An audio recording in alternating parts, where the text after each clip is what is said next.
Ladies and gentlemen, this is the main event of the evening. Presented by Carolina Lightweights. Come get with us. When the action begins in the studio, our referees for tonight's event are Elgato Azul and Carolina Real Streamers. For the viewers in attendance and Facebook and YouTube users around the world, this is the moment you've all been waiting for. Live from the Elgato Azul TV studio in Louisville, Texas, it's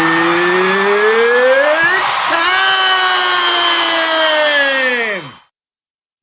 What's up, slime lovers? I'm your host, Chris, a.k.a. Elgato Azul. My partner in slime, Mr. Jamie Dunn, Carolina Lightweights. What's up with it, everybody? The Slime Show, baby! Man, I'm ready for tonight, brother.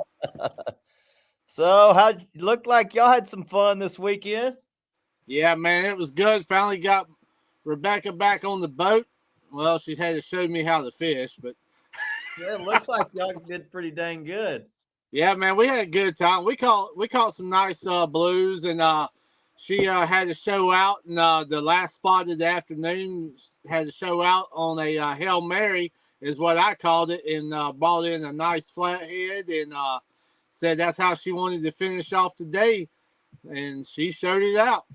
Seems like she's your good luck charm. You probably ought to keep her on the boat. Yeah, I think we're going to do a lot more fishing together this coming year in 2025. So we definitely going to get her back out there. That's for darn sure. Y'all make a good team. You're fun to watch. I tell you, man. Feeling better and back out there. It's fun to watch her fish. I let her pick out the spots and what she thinks going to work this past weekend. And I'll be damned if she didn't show out, man. We had some excellent takedowns. And my doctor's going to kill me. Yeah, I don't think the doctor, if she sees that video, she's going to be too happy with her. She's not supposed to lift over 10 pounds right now. So yeah, she's over there curling 30, 40-pound fish. So can't keep her down long, brother. Richard Green said he just turned his heater on in his garage. It's cold in Texas. I got my heater on right here. I'm out in the shed. I'm out here in shorts. Corey Whaley, what's up? 182Q, what's up? That's my Texas brother. Richard's one of my Texas boys too. Welcome in, fellas. Tonight we're going to be just talking about our fishing, what's been going on in our fishing. Jamie had a heck of a trip. We lit him up in East Texas.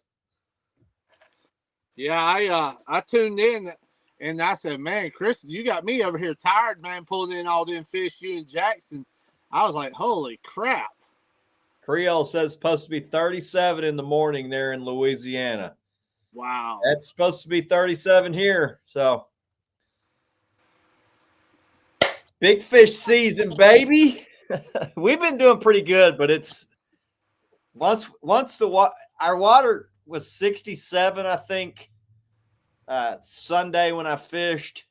So we're still a little ways from where everything groups up and it's just hammer fest. But I say that as we freaking hammered them Sunday. So Saturday, I went up to Mighty Lake Texoma. It did not go well. Oh, man. We caught 15 dinks, and pretty much all the fish we caught were when I reeled up to move spots. So every time I reeled up, I had 3 fish on.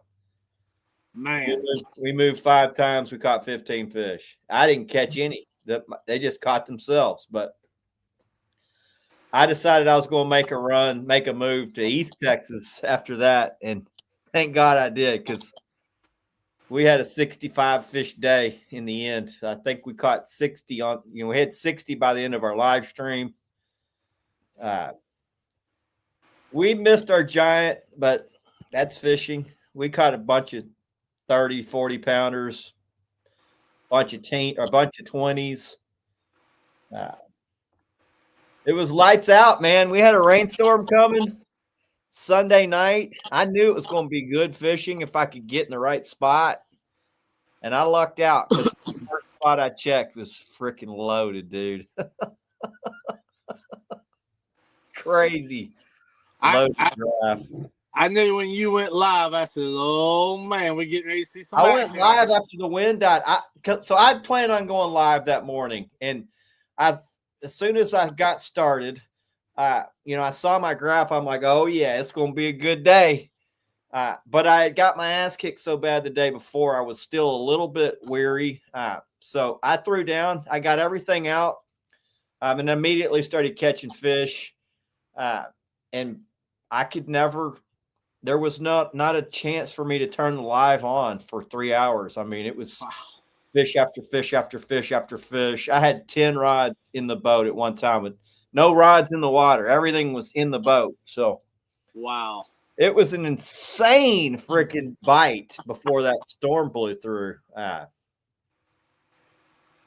I just got lucky, hit him at the right time. Because I talked to a lot of guys on the lake, and they're like, man, we got our ass kicked that full moon. They didn't want to bite. I'm like, man, I must have got lucky because they were on fire where I was. Man. Richard, we're going to try to go maybe sometime this weekend. I know probably it might be Saturday morning. We're going to try to get back out there in the blind. We've been so busy working that we hadn't been in a little while, and the rut's been kicked in. Hadn't been getting a lot of pictures on the camera, but we're going to try to get back out there this weekend maybe. Gary Parker, what's up, bro? Welcome in. Matt Carter, welcome in, buddy. Alex, Texas Fishing, welcome in, bro. Hooked on Hammocks, welcome in. What's up? Howdy, y'all. Trent Hall. Trent, lit them up this weekend. Good job, Trent. One of my Texas buddies. Dan Martin. Welcome in, Dan. So, Jamie, Justin Cox. Congrats on your tournament, bro. You beat some high-level anglers on that. You ought to be proud of yourself. Jeff Martin, welcome in, Jeff. Yes, sir. Riel says he saw a tree come down the river today. Still had a deer hunter sitting on his stand. Yeah, I saw some crazy giant trees going down the river today on video, not where we're at. Yeah, Chris, speaking of deer, I was talking to you earlier. You recorded Sunday, I believe it was, a buck swimming.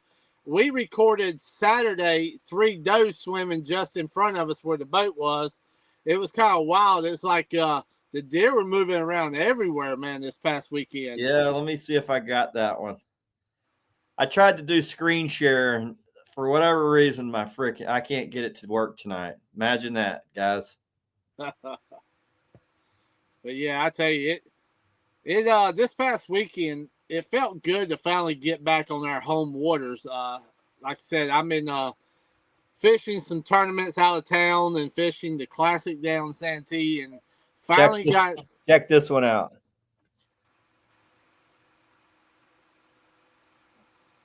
Oh man!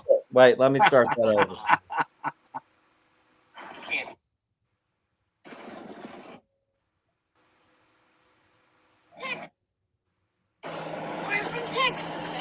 Good morning from Texas, baby. Wow. If that's a good sign. I think it was. That was a good luck sign right there, brother. He's just swimming out in the middle of the lake. About an 8-point buck. All right, three-year-old. Let's go catch some monsters. I think that was a good sign, man. Yeah, I was talking to you about that. I was like, man, you know, that was, I believe you had a good luck charm with that. And I believe the ones we had bought us a little luck on Saturday ourselves. And, you know, it felt good, like we were talking earlier about having Rebecca back on the boat. And, man, did she come back on the boat in fashion, I tell you. Yeah, let me show y'all what Rebecca did. She showed me how to fish is what she did. You got to keep her on the boat, man. All right, y'all. Rebecca's hooked up on a nice one. Get ready. We're high tech over here, the Slime Show, guys. I ain't lying. Rebecca's over here dropping S-bombs. Big flathead, guys. Big flathead. My ring is got a reflection. Get ready. Here he goes. Get him. He was trying to tell me how to do the net too, man. We need to get you a Netman hat. I ain't lying. I tell you. Let me move that over out of that ring. It's following me. What the hell? Sorry, guys. Damn reflection. Oh, I want to hold him, but I don't know if I should. I'm gonna set you down right here with him. Y'all, I just had surgery, and my limit's 10 pounds. I think you're over the limit.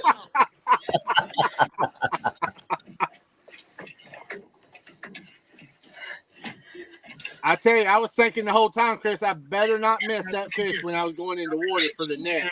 Look at her, guys. Look at there. Let's get some pictures. Look at them. Look at her. That was awesome, man. It was. The whole time I was like, man, I hope she don't hurt herself. And man, she hustled that fish in there, and it was nice. You blue cat fight hard, guys. Love it. That one bit hard. Yo, that's how we do it, man. That's how we do it. We do it raw action right here. Juan Tienda, what's up, Juan? Welcome in, bro. Billy Bever. Billy, it's time, bro. Let's get on them. Creole says she got that Netman trained. Yes, she does.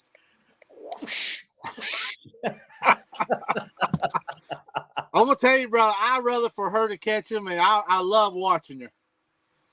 I love watching. Watch, man. Y'all could have a TV show on channel cable. It'd be pretty damn entertaining.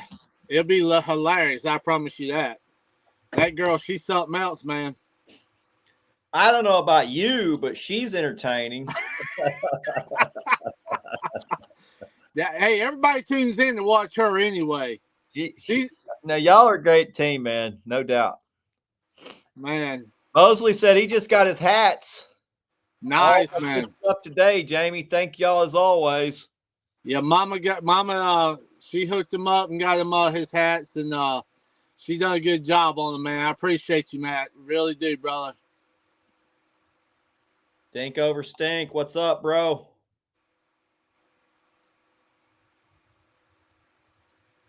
Yeah, I think they can give her one. Get a hold of me. I see there's a Operation Vets with Nets mission in Fort Worth. So somebody's going to get real lucky this time of year fishing with me. It's about to be lights out, boys. Lewis Parker, congrats on your tournament, buddy. Looks like y'all did pretty good. I need to get a hold of you about the Texas Trophy Catfish Association. I was wondering what was going on with that. Billy Bever says me. I'm not sure what that means, man.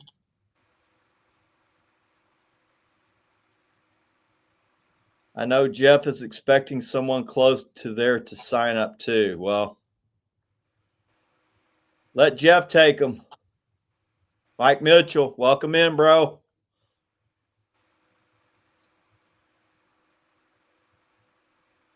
I'm moving my fishing east until things change. I'll be fishing east. I think I would too, brother. Let me show y'all a picture of some of Jackson's fish. Chris, how many fish did you say y'all ended up with on Sunday alone? We had 65 at the end of Sunday. When I reeled up after I went off the live, I had 5 fish on the line. Wow. I'd just been towing them, man. You know, when that wind dies, you know, those chewers, a lot of times they just hook themselves and you just pull them along. Yeah. But Saturday and Sunday were both like that. I hooked so many fish, both trips. I never even had a takedown. I didn't even know they were on there, you know? Wow. Man, Trent said he went west. Where'd you go, Trent? Looked like you hammered them.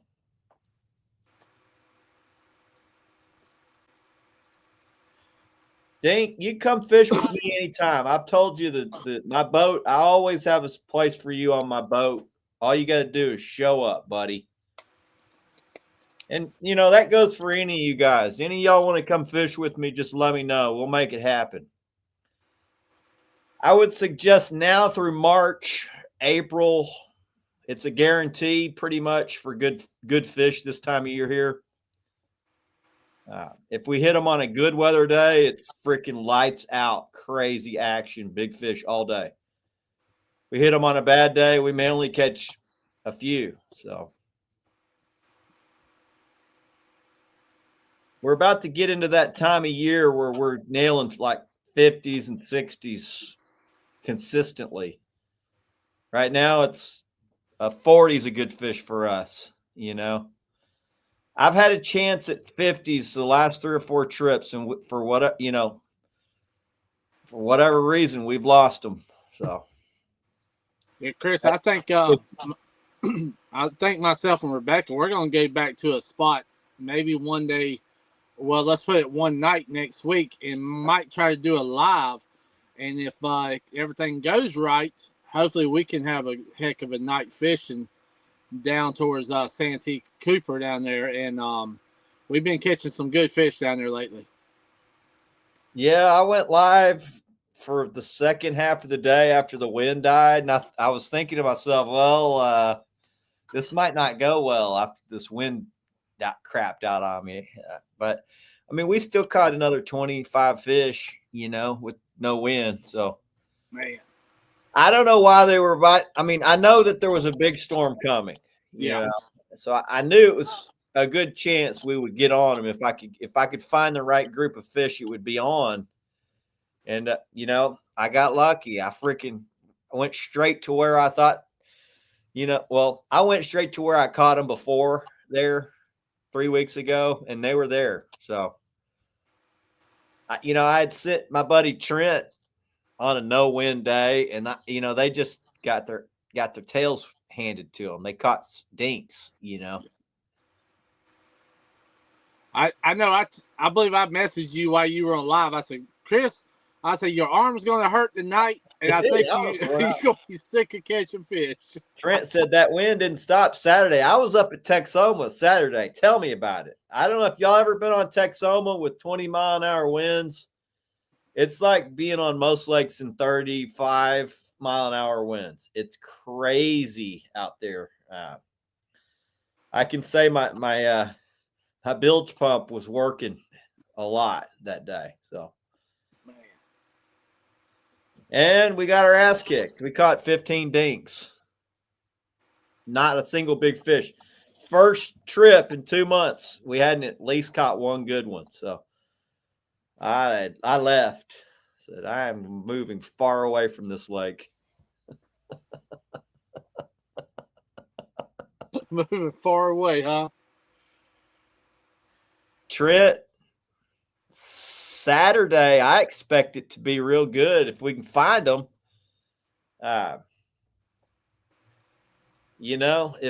If we can find them, water temperature is starting to cool off where they should be a little more predictable. It's been a weird year. I've gone to areas where I don't think they should be, and that's where they have been. It's almost like every trip I'm going against what my instinct tells me to go do this, and I have to freaking just really tell myself, no, just don't. They're not where you think they are. Go try something different. I've had to really step outside my comfort zone this year to be successful every trip. And, some of these trips with no wind, success might be 5 to 10 fish. Yeah. Chris, we were talking earlier today, man, how much different this year has been so far compared to some of some of last year and the year before. Every year, things seem like it's starting to change up more and more. This season, we've had water in the 70s for almost 2 months. 2 years ago, we had water in the 60s for almost 2 months. Give me water in the 60s for 2 months. Way over water in the 70s. I always say water in the 70s, you can catch good fish, but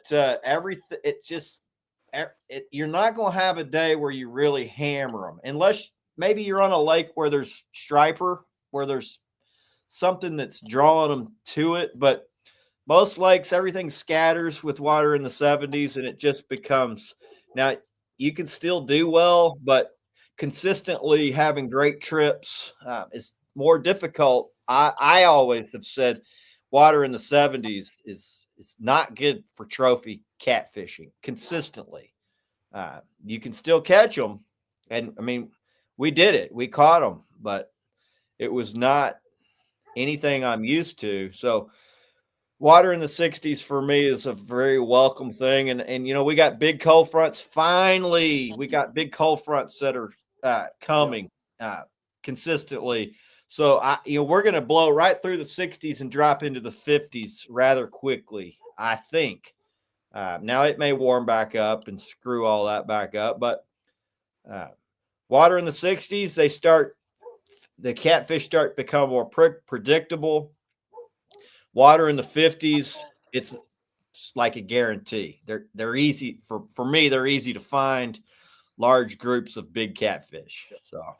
And what I'm hoping for, Chris, is now we notice the water temperatures are staying hotter, even more into the fall time. What I'm hoping for is now we can keep that, cooler temperatures in the water even longer going into next year, But, yeah, what I've noticed is my big fish season has pushed back. Now, last year we were smoking them, dude. I mean, we started hitting them hard September. I looked at my deal. I think it was around September 28th, and it was like lights out almost every trip after that. We had an early cold front, and then it warmed back up, but they were turned on early and grouped up pretty good. Now this year, it's not been the case, and I think a lot of it's for us weekend anglers. It's very weather dependent, and we've had like post front conditions damn near every weekend. Now there's been a few Saturdays that were decent, but I've had sporting events on Saturdays with my son, so I've been relegated to fish Sundays. And I mean, 7 out of 8 of my Sundays, it's been like an east wind flat lake. We had one good weekend about 3 weeks ago. I went to Lake Lavon and lit them up. We had good wind Sunday. We lit them up. I thought Saturday was going to be really good fishing. Yeah. Fish had a different idea about it for me. And I thought, all my buddies were getting their ass kicked Sunday. And I thought, okay, I can feel a little bit better about that. Then I talked to another guide buddy of mine, Daniel Armstrong, and I fished the same lake as him. He freaking lit the lake on fire. Caught a 50, a 40, some 30s. I'm like, well, I suck. So, well, I tell you guys, I mean, in chat, are y'all able to tell how y'all's patterns are changing? I know myself and Chris, we were talking about it. Chris says the patterns are changing. He's a damn good angler. He's a guide here in Texas. Been doing it as long as anyone. I would say, Trent, you are correct, sir. Now, are they a predictable pattern? I don't think so. Last year was different. The year before was different. They're very different each year. There's not a real consistent pattern. So I think, in my mind, the catfish are somewhat confused. because I know previously there's something to water temperature, but also as you're losing daylight hours, there's something in a catfish that tells them how to operate by the length of the day. Yeah. So that's kind of a metric a lot of guys don't really take into consideration, but I think it's kind of confusing for catfish when the water's 72 and it's almost Thanksgiving. It's like they don't know what the hell to think. And not only that, I know Chris, we're probably having a spawn going on. Yeah. I mean, I would imagine we've had a spawn sometime in the last 2 months. We've had. I'm betting in February I'm going to be catching catfish that are about this long in my net. Yep. And I think that probably affects a lot of these fish because they put on eggs. Now, I haven't been cleaning fish, so I don't really know. But I know these warm type falls, I do catch baby catfish in my net in the heart of the winter. So I know they spawn in the fall. And I would imagine they're doing that now because water in the 70s is when they really like to do their thing. So, and not only that, Chris, as I was talking with you earlier, I was telling you about a place I can go to that we're actually getting ready to go to. Is during the daylight how slow the bite is right now. Yeah. But as soon as it gets dark, I mean, the bite just lights up like that. And we've had a late bite for the last month. I'm not even catching hardly any fish the first half of the day. And then for whatever reason, about noon, they kind of turn on and we'll catch all of our fish, pretty consistently a little later in the day. So, and actually myself and Rebecca, we didn't get to the water until real late this past weekend. And we didn't even fish the morning bite, didn't fish none of that. I think we got there right around 12 o'clock, somewhere around there. And midday, and the later it started getting, the more we started getting those bites. And And it was just a lot different this time. Chuck Watson says it's just hitting 32 in the morning and 46 high. Chuck, it's freaking hammer time, bro. That to me, that right there is prime freaking catfish weather, temperature wise. There's just really not a better bite for us here. What's up, Terry Woodrow? What's up, everyone? Hope everyone has a happy Thanksgiving. Well, my Thanksgiving's usually on how good they are. It's going to be very dependent on how well I do on my fishing. Typically, Thanksgiving is hammer time, and I'm feeling real good because we go eat, and then I get to go fish for 3 days, and it's 3 days in a row of Hammerfest. Now, this year is going to be a lot different. I'm hoping these cold fronts are going to group everything up, and it's going to be an epic Thanksgiving. So I guess we're about to find out, I think things will start to become more predictable and what guys are used to fishing. But hell, I could be wrong. I mean, we've had years where it didn't really get good till damn near Christmas. I think, though, with our current temperature, the way things are trending, it's about to get real good. So. Yep. Yeah, I'm like you, Chris. I can almost feel it, man. I believe it's getting ready to really turn on. Chuck said he went last Saturday and found the biomass and stayed in them all day and post front from Thursday bite, lethargic at best.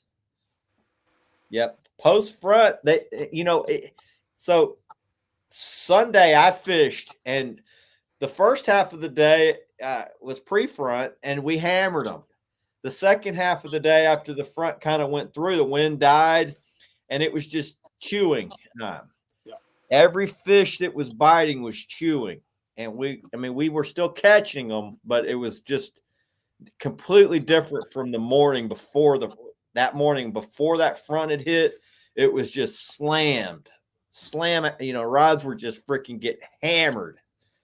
And then the wind died and, barometric pressure started rising, and it's like chewers chewers, constantly chewing. Time change really gets them. It gets me too. That messes me up good too, man. Terry says their patterns are way off this year. Agrees that catfish are confused with crazy temp changes, record low water level.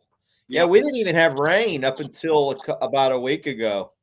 I mean, I'll typically you'll hear me say is, yeah, the big fish they start migrating. Bait and fish start migrating. Like for our in the lake, we got water coming in on the north end. The fish know before the water hits the lake, and they start migrating up there. We never had that migration because we never had rain events. And so even through October, we still hadn't had any rain. And generally, there's a migration up towards where the fresh water is coming in. We didn't have any migration. So our fish, a lot of fish are still, I mean, I'm fishing on the south end of the lake. Normally, I'd be fishing on the north end of the lake. Just really weird. I've had to quit wasting my time going up and doing what I normally do and just say, F it, man. I'm going to do the opposite. I'm going to go look out here. I'm catching fish where I catch them in February. I imagine right now, Chris, a lot of people's having to get off their game plan, and change it up, because I know I have for the past probably month. I've had to change up everything, man. And it's been, I'm not gonna lie, it's been tough. Things has been totally different. Things I normally would be doing, I'm having to back up on it, reroute, and take a different route. Juan says he thinks there was another shad spawn, tons of baby threadfin, and I would agree. We had a threadfin. We had a shad spawn last fall. We had a catfish spawn last fall.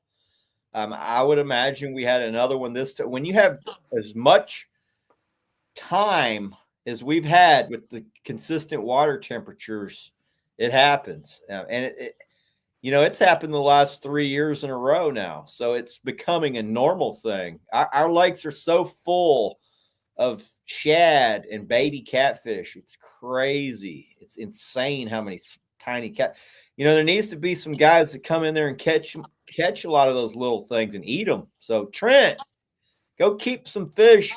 Keep as many limits of dinks as you can for your customers, buddy.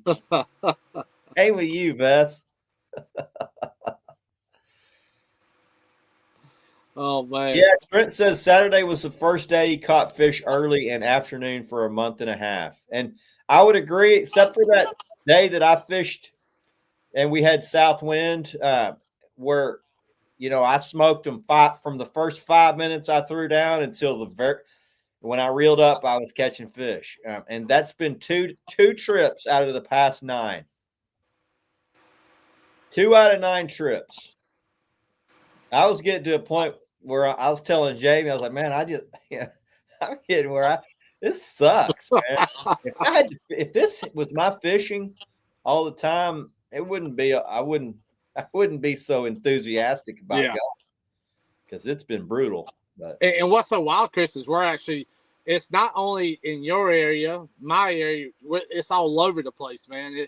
It's like you can see everybody talking about it. I went with Vess last month, and we caught like 5 fish, man. We fished hard. We fished, and we're on some good groups of fish, and we had high hopes. And every time we stopped, we were like, "Oh, this is it. This is good. We're about to light them up." And nothing. We'd get a couple dink or two, here and there, and it was just brutal. And we hooked into one good one that bit one of our big baits in half, and we probably would have been singing a different tune, but came off and we sucked.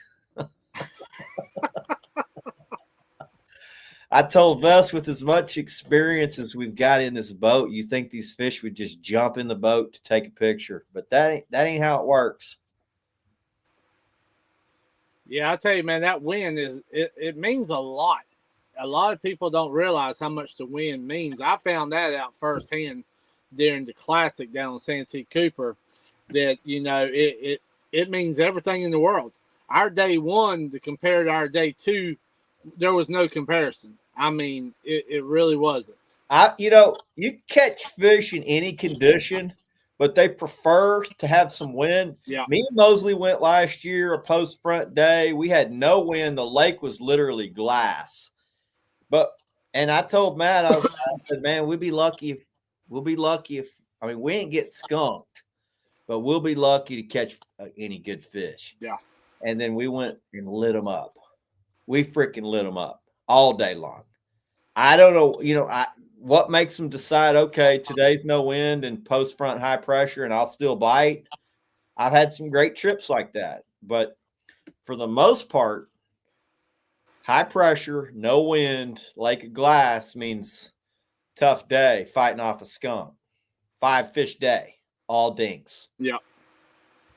Now, I will tell you what I did do on that day, Chris. I played around with my trolling motor and the speed more on that day when it was glass than I think I ever have in a long time. And I found out that the faster I went, the more fish I caught. But That's the fish this year only. Yeah. That's this year only. That's it. I'm not going to tell guys this is the way you should do it. But if you're not catching fish and what's traditionally when the fish are lethargic because there's high pressure, there's no wind, so there's no current, the water is less oxygenated.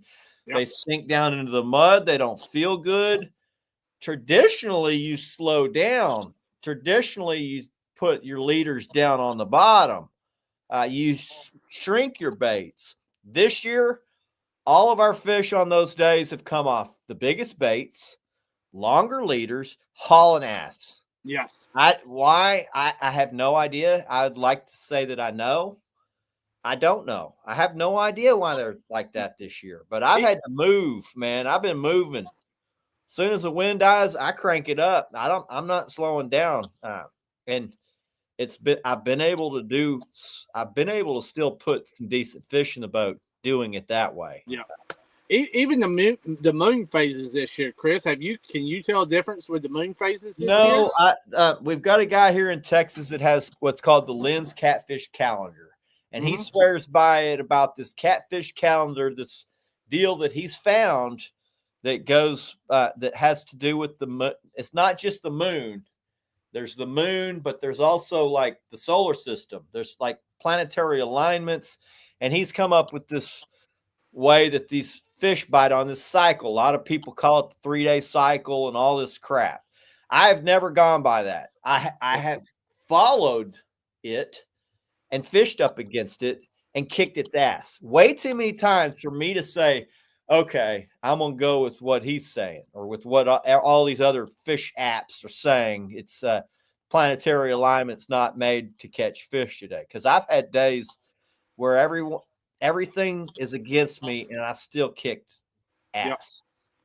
So the only way you're going to know is to go.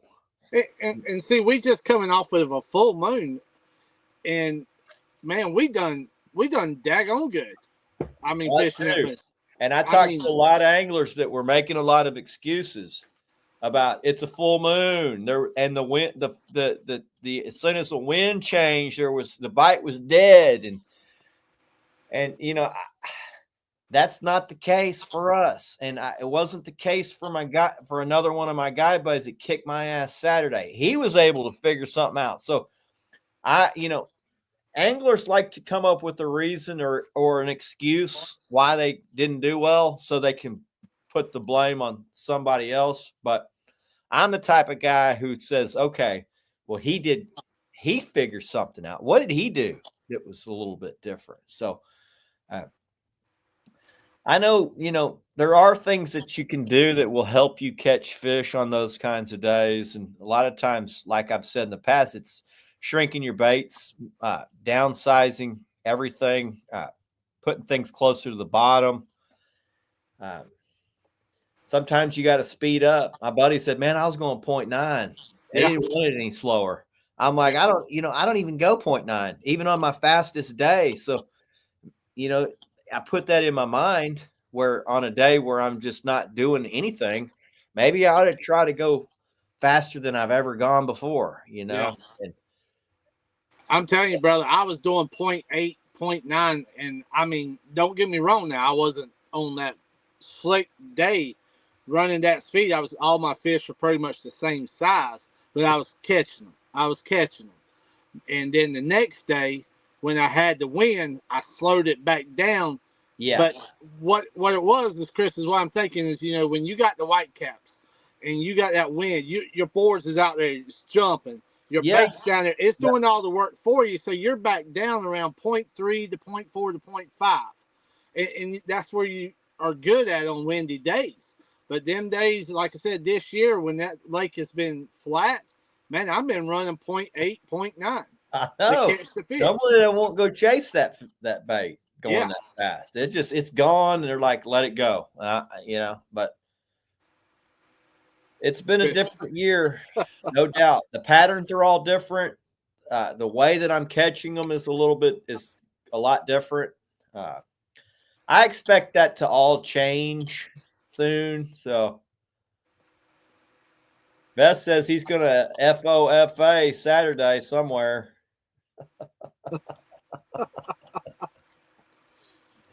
I got a guy that wants to do a learning trip, and I'm really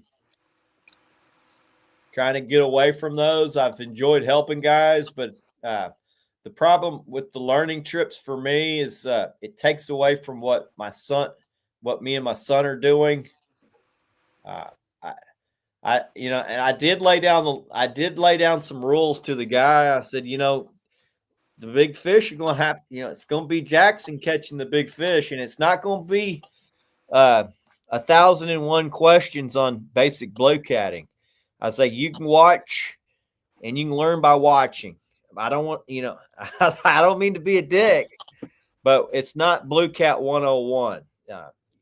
If you're looking for Blue Cat 101, go read some books, go watch some videos. If you want to have fun and come out here and do it the way I like to fish, we're just going to come out here and talk about life. And we're going to watch my son catch the big fish. If you're down for that, you're welcome to come. So we'll see how it goes, man. I told you, Jamie, things are going to have to start changing a little bit. Yep. That's it, man. That's it. I don't want to be a dick. I enjoy helping guys, but not at the expense of what me and my son are doing out there. Because for me, it's really about him. Yeah. I tell you, man, that boy has come, watching him grow up, catching these fish. It's been unbelievable, man, at the big fish that young man's caught for sure. And I love that we've been able to see him grow up and catching these fish. It's been amazing. I'm really just caught up. Trent said nobody wants them little fish that I'm taking now. Everybody wants a trophy, and that's how it is. Guys say, "Oh, it's not about the size of the fish." You must not be very good at this, because everybody that comes on my boat talks about the PB and tells me what their PB is, and if it's attainable, I'll say, and I know what kind of date, weather pattern, and all that. I'll tell them we're going to get that today. Yeah. If I think we're going to get it, I'll tell you we're getting that today. And then I'm going to do everything I can to catch that damn fish for them. But, that's like Rebecca, Chris. If that pole don't bend, if it don't take drag, she don't even get it up off the chair. She said, well, that one's yours. That's a dink. I'll let you pull that one. Richard says, or Killer B, my buddy Killer B says he bets they're going to be nonstop this weekend. Said they're about 3 weeks behind. I'd say they're way further than 3 weeks behind.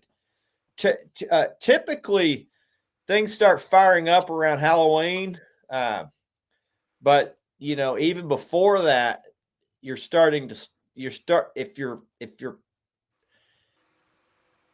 you're a good angler, if you've been doing this a long time, there's a time frame before they fire up where you can really find smaller groups. They're there.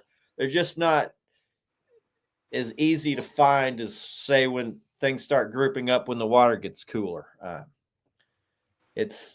it's a super high skill level type deal. But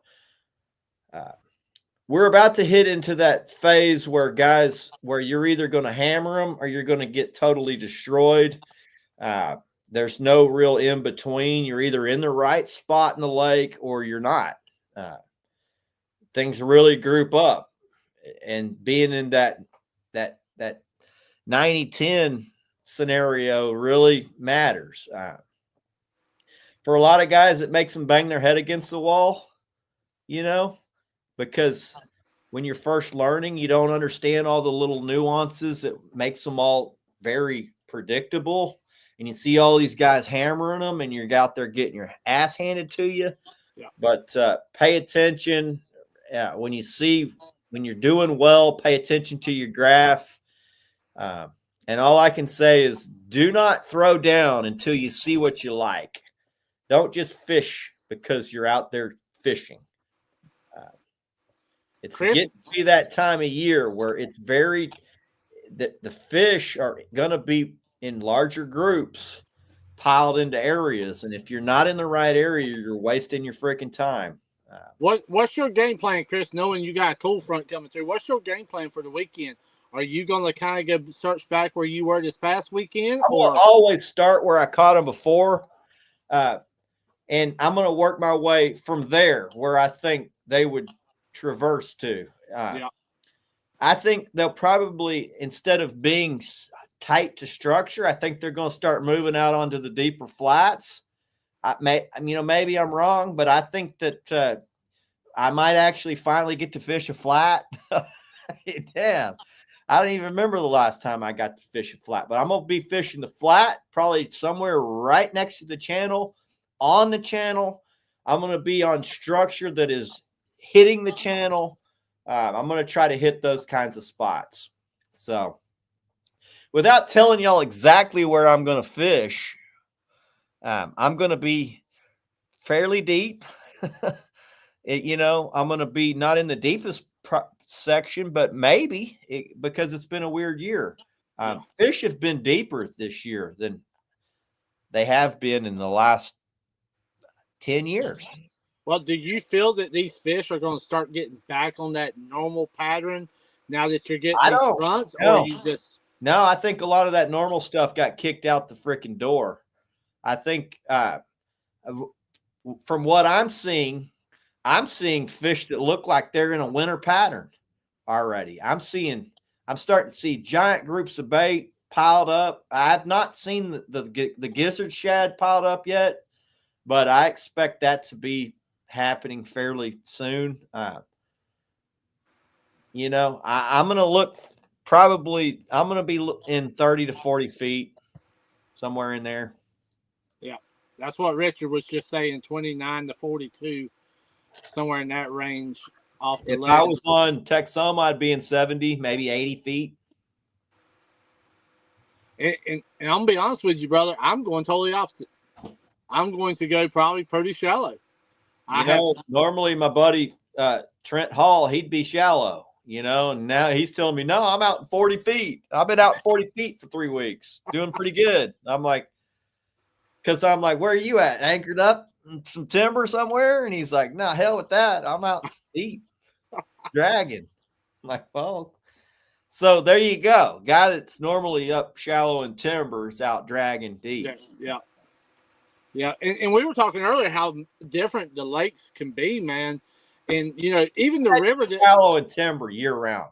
Yeah. So I'm not saying that you ain't going to be able to do well. I see guys here in Texas doing well right now, shallow in timber. But from what I'm seeing, where the majority of the bait and game fish are, is not up in all that right now. They're not. I'm seeing. Let me show you what I'm seeing, and I'll tell you, when you see it, you're going to be like, "Holy crap!" I'd like to fish that. And while you're doing that, Chris, like this past week, now the river, we do two different things in lake to the river.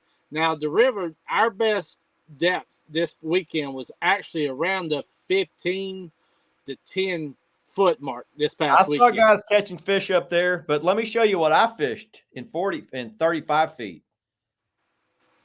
Good one. Oh, we got a late start, but here's what I'm stopping on. Looks like Fish City, boys. Yeah, it don't get no better than that. It'd be worse than yesterday, but we're marking some good ones. Not sure what these are. Could be. Those could be gar, but the one that's over on the left side of the screen, giant freaking catfish. Yeah. And I think we caught that fish right when we threw down because our first fish was a 40.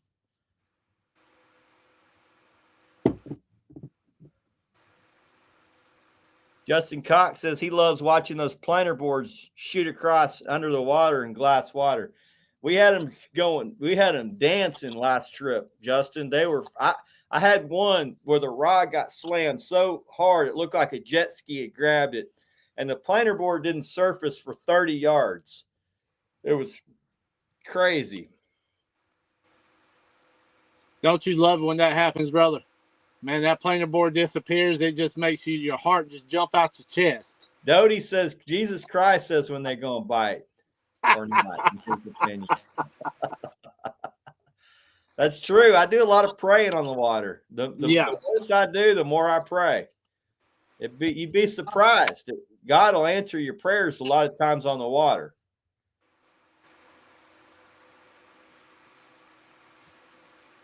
Chris, you see what Dan says? The full moon's a whisker fest, and I would say not true for the most part. Not true. What the full moon will do, it will activate fish, but a lot of times they've already eaten by the time you get to them. So, I've done well on the full moon. I've done well with no wind. I've done well with polar front hitting. I've also got my ass kicked a lot of times when the polar front hits with no wind or, with a full moon. So traditionally, those are not good days to fish, but not any of those conditions is going to sway me from not going. I'll fish a polar front because I've had epic trips doing it. I've also got my ass kicked, but if I've got a choice between a no wind, east wind, no wind type glass day, or the day before when the storm's hitting, I'm gonna pick the storm every time. What's up, buddy? That's the catfish man himself right there.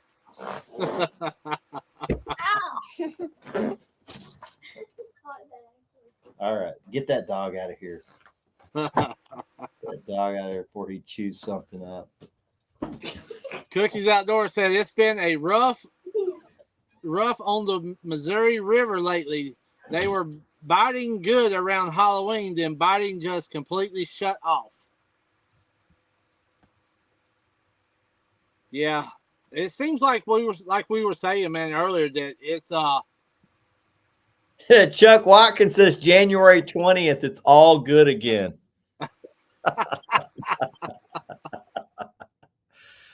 Ain't that the truth? I don't know, Chuck. It looks like they're trying to freaking really screw some stuff up right now. I don't know. I know the mainstream media is not really reporting on all this. I'm not going to go into it too much, but man, they're trying to start World War III, guys. It's not freaking cool. Yeah. They need to get those. They need to get those guys out of there as quickly as possible before they really screw something up. Mike McClung, what's up, Mike? I hadn't seen you. I don't know if maybe you're not coming across my feed. I hadn't seen you doing much, but I think Vest told me you had some motor problems. So hopefully you get that ironed out, buddy.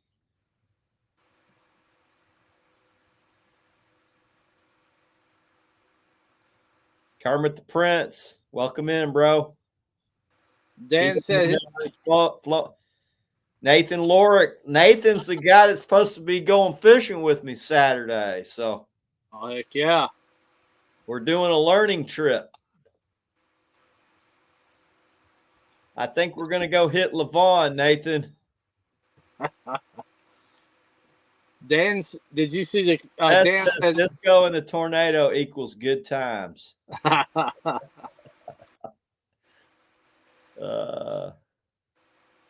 Jeff says it's been horrible on the home lake. Well, Jeff, quit freaking going to our home lake, buddy. It's the reason why you hadn't seen me on that lake in months.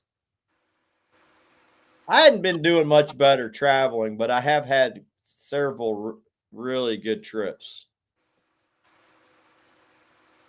Trinity says, hello, everyone. Just got out of church. Welcome in, brother. Eagle Eyes says, use better jugs, Jeff. Chicken and hot dogs. Make sure you put some Jell-O on it.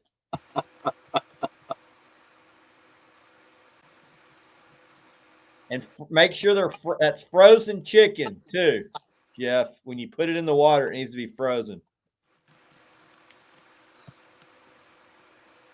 Jeff says he's about ready to get the old floaters out. Oh, man. Danny Weldon's in the house. Welcome in, Dan. Yep. Jeff says you may see him Saturday. He said I still got slime hanging off my beard from Saturday.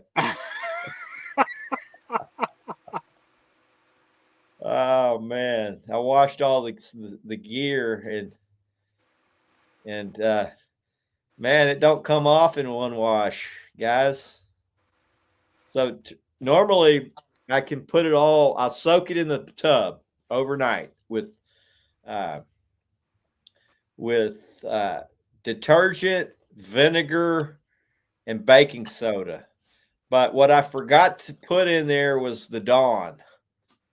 The Dawn helps release all that crap, and I forgot to do the Dawn. So I put it all in the tub. I soaked it. I kind of, agitated it in the bathtub, and I take it to the washing machine. I use bleach, more detergent, more baking soda, and more vinegar, and that generally gets it. But, man, we were so slimed up after last Sunday.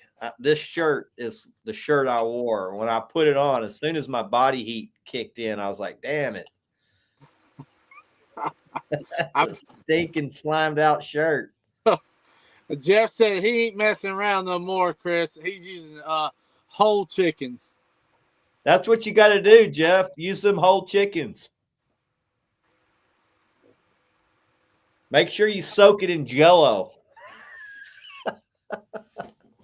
That's the trick. Some type of Jell-O. Trinity says he's going to Alabama next week looking for that one big bite. Man, I hope he gets it, brother. He's been putting some nice pigs in the boat lately. Man, he gets to fish a lot. I'm jealous. I tell you, man, every time I turn around, it's like he's going every day. I've been fishing 1 day a week, but last week we fished 2, and I'm going to fish a lot more of my double days when we have good weather. So got some making up to do. Normally we're over 100 fish, over 20 with a handful of 50s, bunch of 40s by now. But this year it's all 20s, 30s, and a handful of 40s. We got 150. It's like, damn it. Best in this channel ledges along the flats. Chris, did I disappear?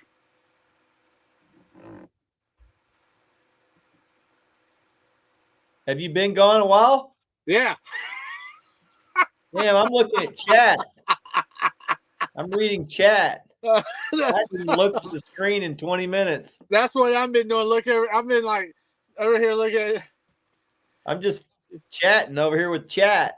Like, I didn't even look at the screen, bro. Sorry. Y'all, that's how we do it, man. We have a good time on the show. Shit. I got a couple of whiskeys in me, so I'm starting to feel good. Yeah, John said most of his fish that he's found lately has been 2 to 5 foot, but can't get them to bite. Ended up hooking a 30 plus on a thumbnails, or thumbnail size piece of bait. And thumbnail size piece of bait. Yeah. See, so I've been fishing with all sizes of bait. Yeah. All our fish are still coming off big baits. Really big baits. Even our dinks, man, been coming off Big, big baits. Chuck Watkins says he fished 40 feet Saturday in bait all day, thick. I fished bait that was so thick, you would have thought you'd have caught 1,000 fish, man.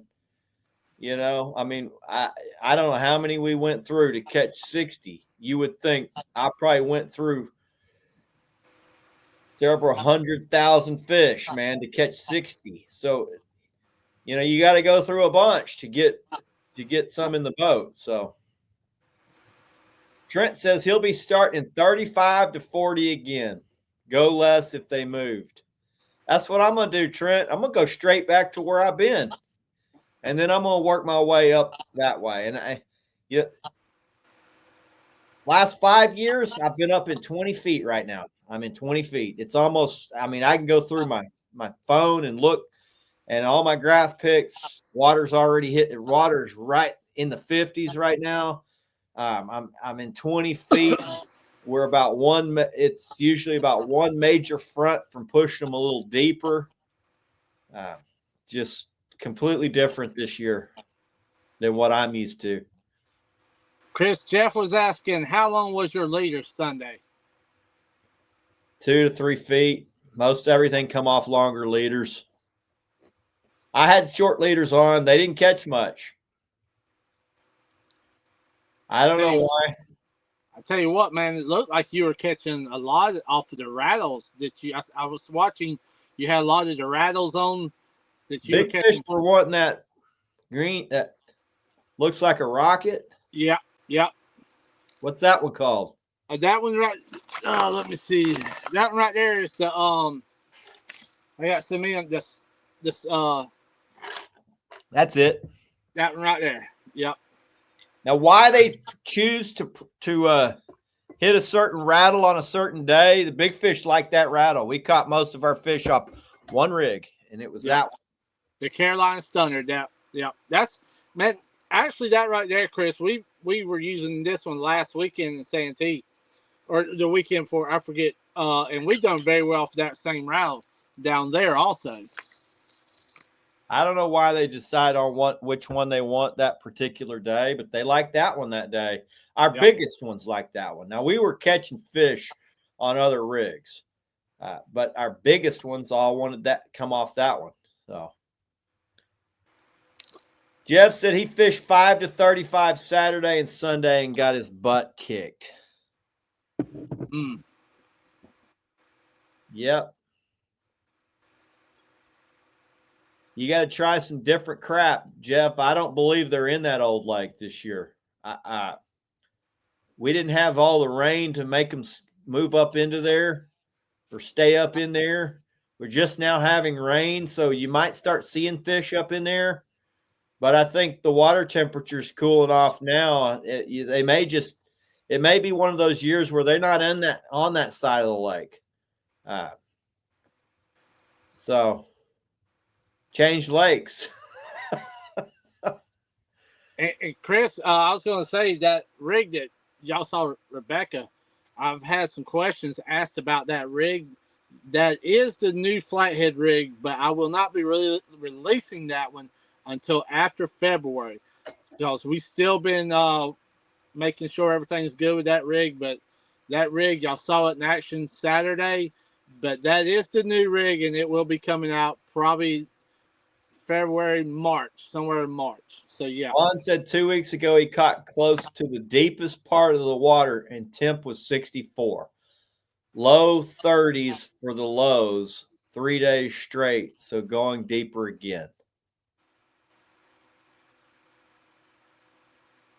All I can say is I'm not really judging where they should be by temperature this year, because they've already been way deeper with way warmer temperatures than I'm normally used to fishing.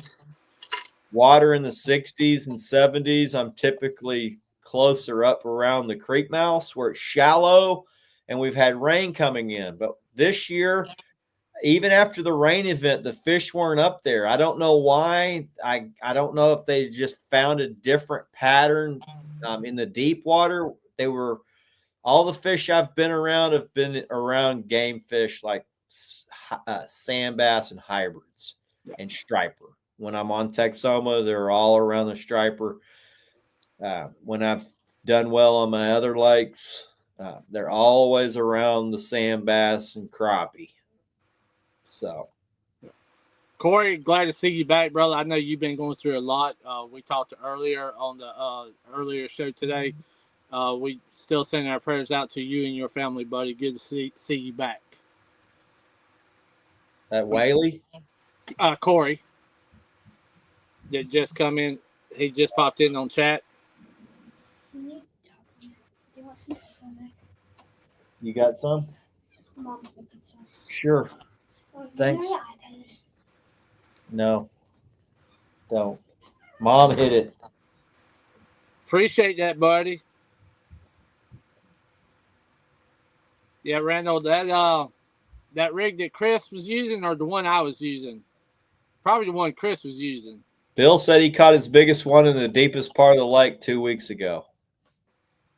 Mike McClung says, "What's up, guys?" Didn't you already say what's up, guys, Mike? Mikey, what's up, bro? If your boat's broken down, holler at me, man. Come jump on.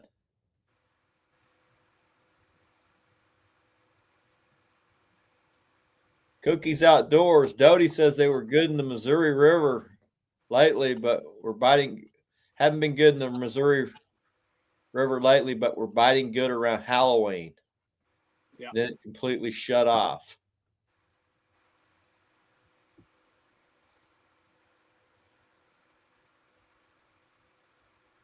Dan said he watched the post of my live show and it was awesome. It was great fishing. Chris, have you refreshed? Am I way behind? Yeah. Well, hell, let me catch up real quick. I'm just going through here.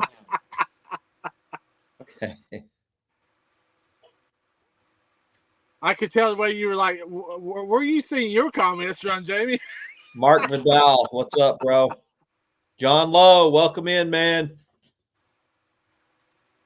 Good fish he's found lately are in 2 to 5 feet. Thumbnail-sized piece of bait. Thanks. Mom ate some. Thanks, buddy. Appreciate you. Yeah, it was definitely Mom. Okay. Jeff says you got him. Jeff said you got him talked into trying out east. Anybody that wants to come fish next to me, I expect this weekend to be off the chain, boys.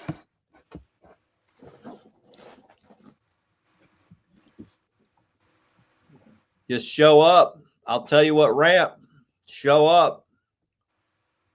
That's And it. we'll go hoot and holler together and do air high fives.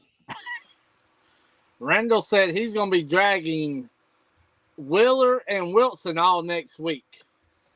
Oh, man. Hopefully you get you a hundo, bro. I hope he does too, man.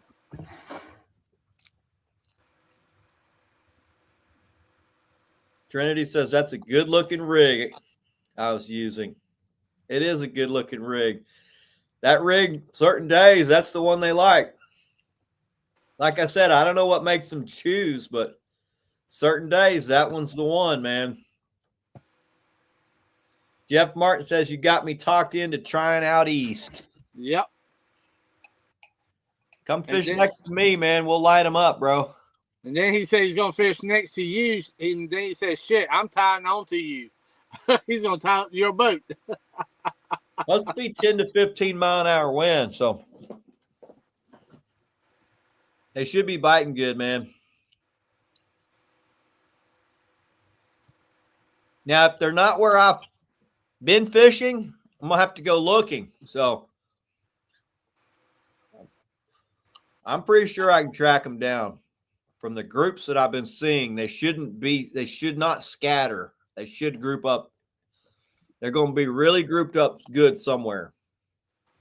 I think this weekend, probably Monday or Tuesday, is going to be one of my last fishing trips for nighttime fishing.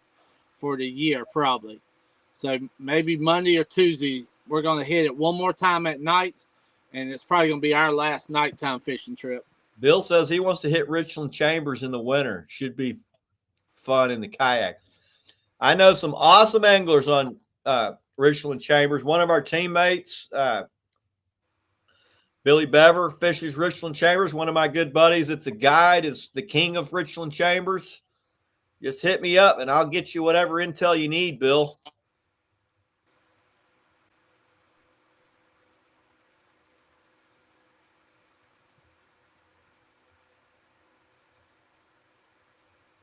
Yeah, Jeff says he's tying up to me. That'd be fine, too. I've drifted with somebody tied up next to me. Trent Hall said, I'm betting the fish are still going to be where they have been. Yeah, you would think, but, 30-degree nights, low 40-degree nights.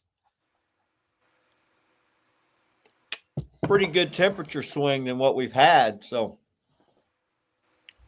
it might move them around. I mean,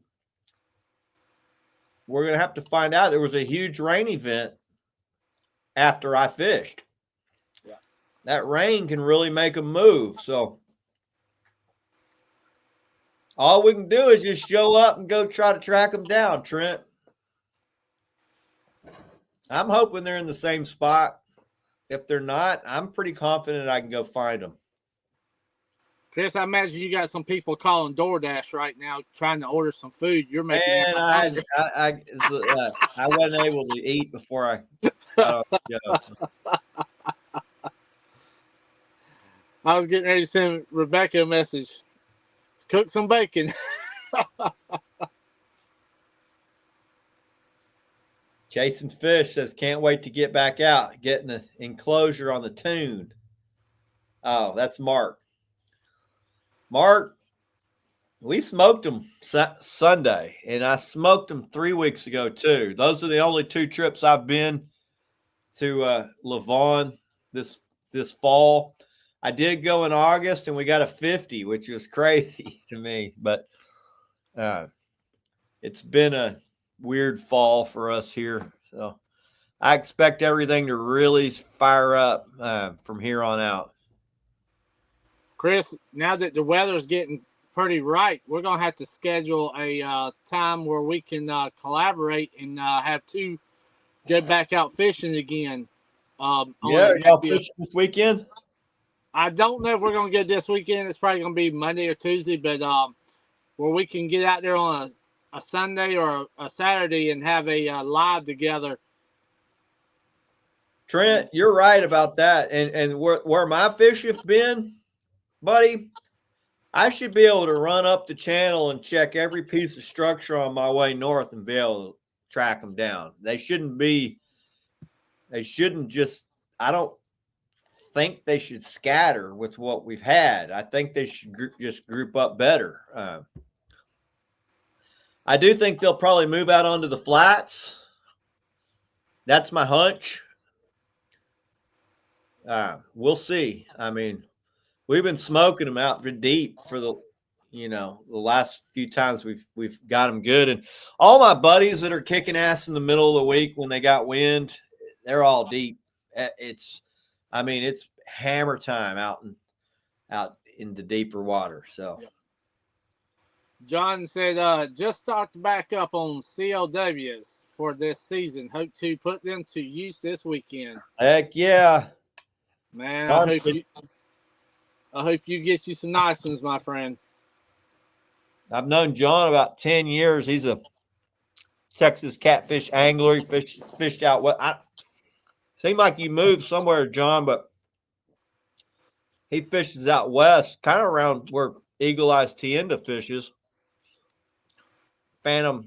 Fort Phantom. Hell, I can't ever remember the name of that lake. A lake I don't ever fish, but we appreciate you. That's for sure. Cool. He's been doing it a long time. Jason Fish says he'll be going as soon as he gets the boat back. He's getting a full enclosure. You spoiled brat. Now, we don't really need an enclosure here in Texas except for in February. I tell you, if I had full enclosure, I don't know if I'll ever put my boat back on the trailer. I'll probably stay out there and fish 24/7. Man. And I'm looking at these boats, like if I could pick whatever catfishing boat I would want, I'd get me a Hughes craft, man, like a 24-foot Hughes craft. Yeah. Got one that's, it's got like 2 couches in it. It's got a huge back deck for fishing. I'm like, man, I could go up in there, and like if it was cold, you could hang out in the freaking cab. You could sleep in there, you know. Like I could show up to the lake the afternoon before and just sleep in the boat. Like I can see a lot of potential out of that. It's just, damn, those Hughes crafts are expensive, man. I tell you, Chris, Holy crap! Boat prices has really gone out outrageous. Even on used boats, man, I've seen some used boats go to $97,000 and up. It's That one I'm talking about is more than that. Wow. That's about what I paid for my first house. Oh, man. Like 130, 140 grand. That's crazy. That is crazy. Hey, wouldn't you love to know you got more in your boat than you do your house? Holy crap. Golly. Be nice to have one though that we could sleep on, you know. Yeah. Get out of the weather, like, you know, it's not like we're tucked under a T-top now, which is, you know, pretty damn nice, really, to be able to get out of the sun, get out of the rain, but to be able to completely get out of it would be, man, that would be ideal. That'd be hard for Rebecca to get me off the water. That's for darn sure. John says, yeah, he's out in Abilene. Yeah, I thought you were out there. Yeah.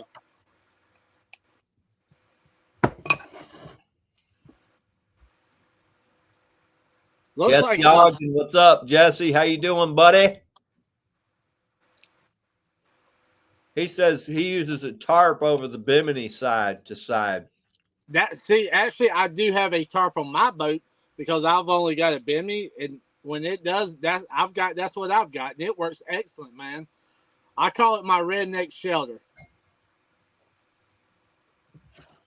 Yeah, it'd be nice to have something that you could just really not have to worry about the wind and all that when you're hauling ass across the lake. Yeah. Yeah. Just, it costs an arm and a leg.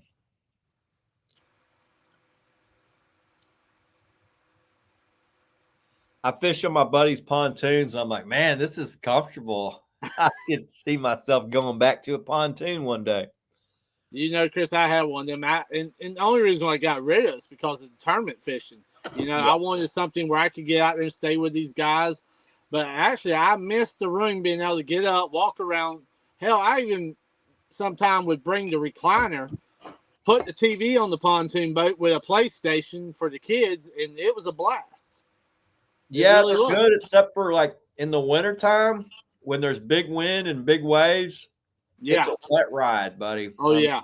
Man, I don't want to be wet that time of year. Yeah.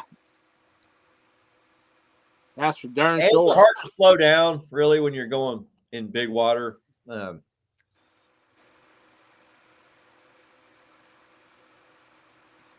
Killer B said he just looked up the Hughes craft.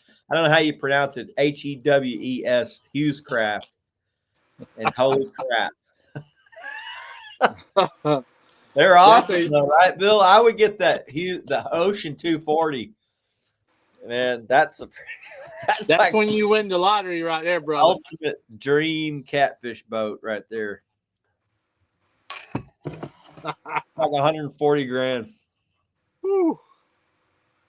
I had to put a security system on that boat.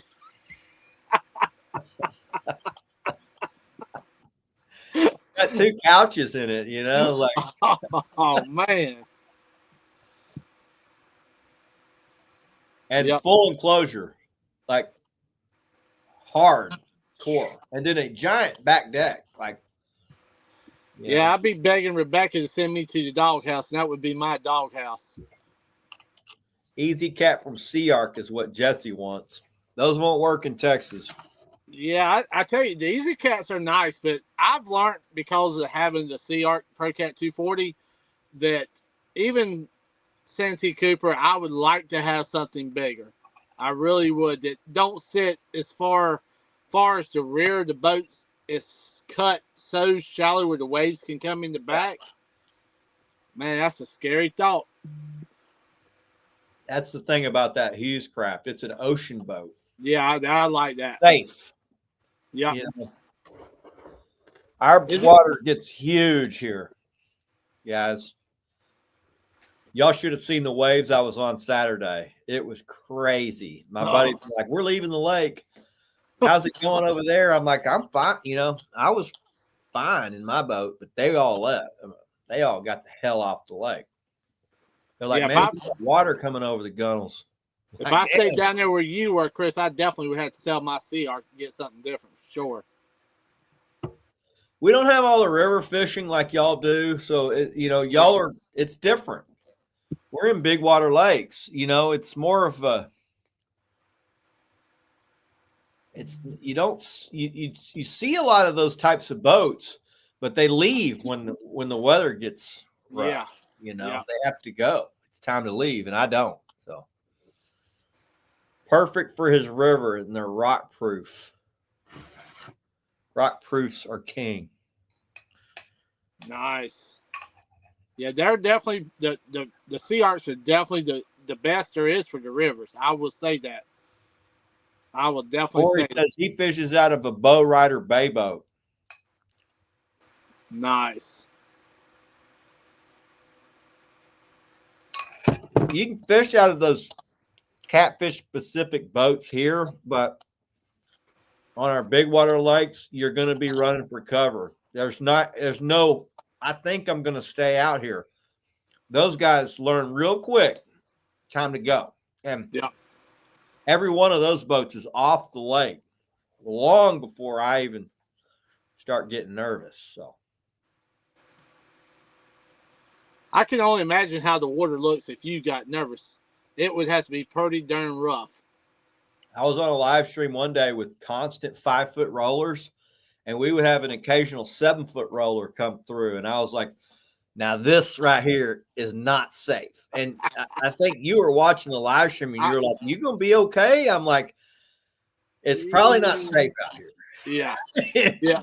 I think I was watching that. 35-mile-an-hour winds, huge freaking oceanic rollers, occasionally crack. Like you get a rogue wave. I don't know what makes a rogue wave do what it does, but occasionally you get one that's much bigger than all the others. And you said, hey, man, you might want to get your knife ready in case you need to cut that anchor. That's it. I've learned that the hard way, brother. Oh, man. Cat fishermen are crazy. Yeah, I tell you, we're a different breed of fishermen, that's for sure. You know, Jesse says Rock Proof is a brand local to him. Insane 70,000 rig. Inboard jets built 20 miles from him. Even here, Chris, some parts of North Carolina, man, I would need a jet boat to take my boat up on the upper part of the Great PD River because of all the boulders and stuff here. That's why I don't do a lot of fishing up on that end, because I would tear the bottom off mine in just a second. Yeah, most of us are willing to do crap we probably shouldn't be doing. That's catfish. That's like in a cat fisherman's nature. You want to see how far you can push it. And something makes you feel alive when you're putting it on the line like that, you know. I tell you, I have been out there and get caught in some storms where it's almost like two storms come together. And I was telling you a little while back, I actually put my boat in the woods just for that storm because it got so bad. I've been there and done that. Wheeler, what's up, bro? And I know there's probably a lot of these guys in here chatting thinking, man, damn, y'all some crazy people. Whaley said they look at him like he's crazy and he just waves. I'll show up at the boat I'll show up at the lake park or whatever to put the boat in, and they're like, "You realize there's a storm coming, right?" Like, yeah, that's why I'm here. I'm surprised they're not wanting to send you to a doctor, Chris. You're like, man, you crazy.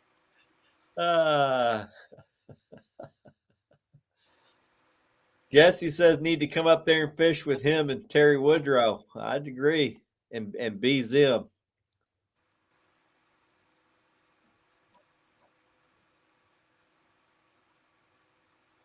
Jeff Martin says he's got the BCAP boards and the Parks boards, and he's learned that dragging with the wind, Parks boards definitely are the way to go.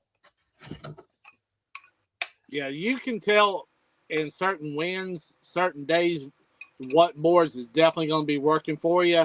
You got boards out there that's light, that's pretty much just every time. Some of them are floating up on the surface. Some of them buoy down. Yeah. One that's floating up on the surface, if you got no wind, they're going to do better. Yep. But when you got wind, which is most of the time here, the one that buoys down is going to do better. And even all floating around and even on the rivers here, I use a lot of the Parks planer boards on the rivers because the current, when it pulls it out, our current is so strong. You got boards that pretty much pop up, and with the current pulling them out the water, and the Parks is going to keep it because it's a little bit heavier board. It's going to keep it down in the water where you need it.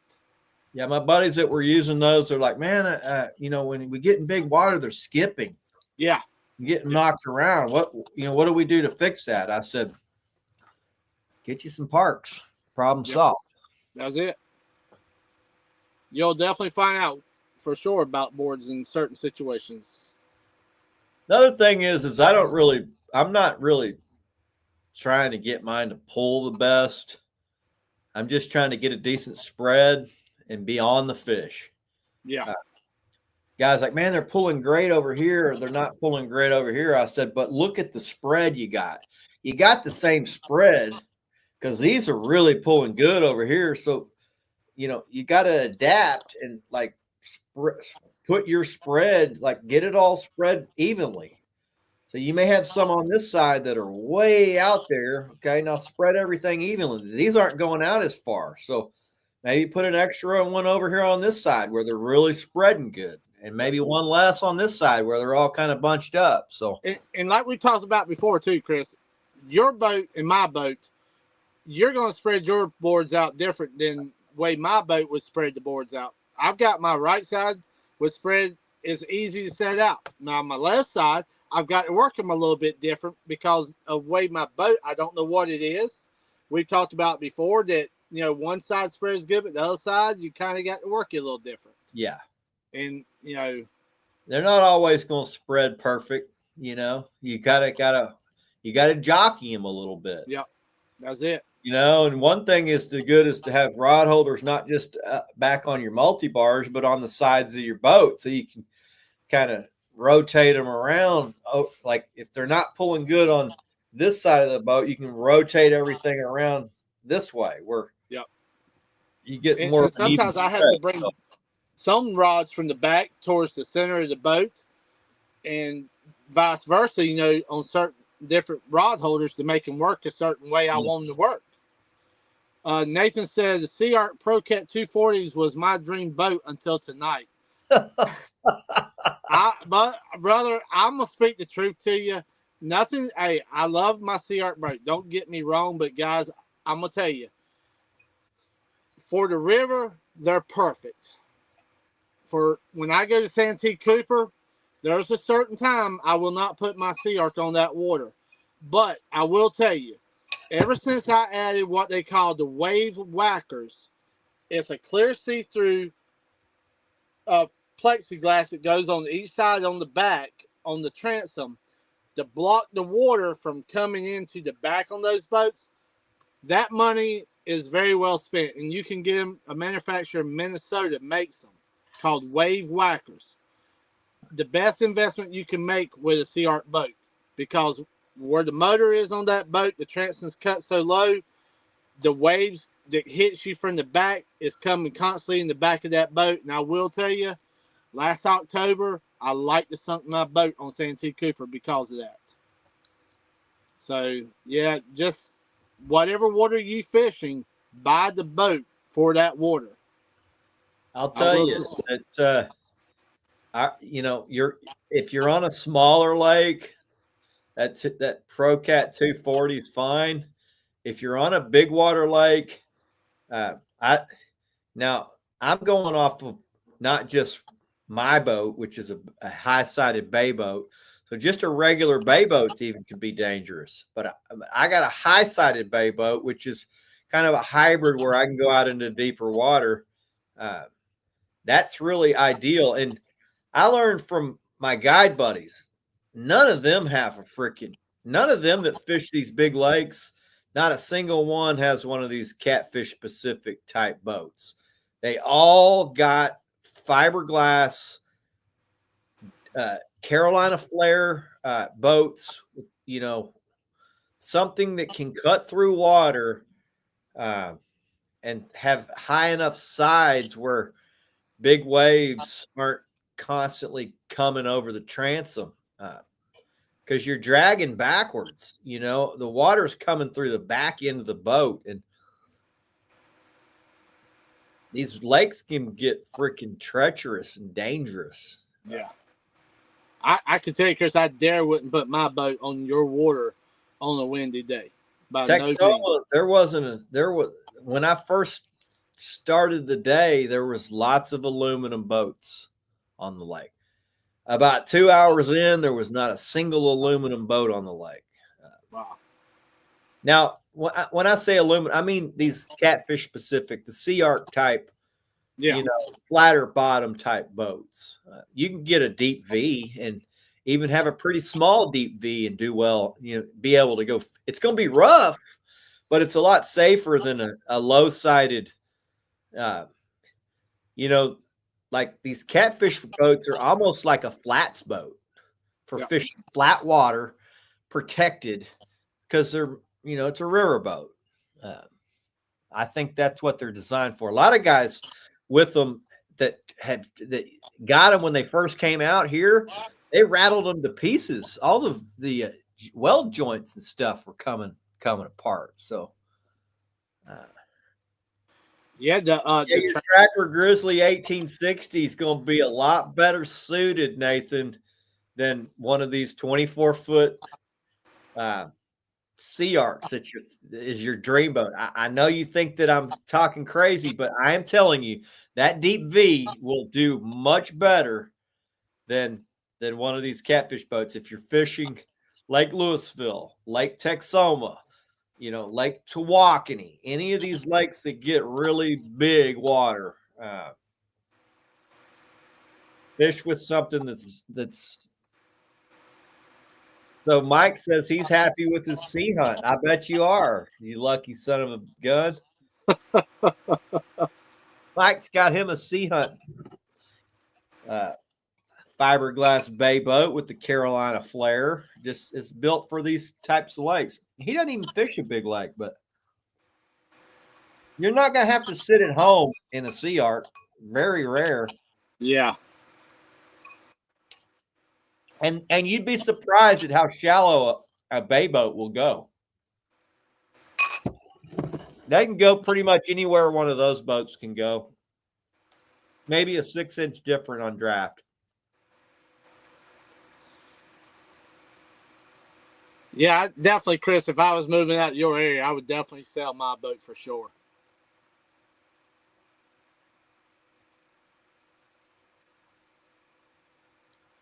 Corey said he went to Kerr Lake earlier this year in his pontoon and got caught in a storm. Got a little rough. But they're safe, Corey. Even in big water, they're safe.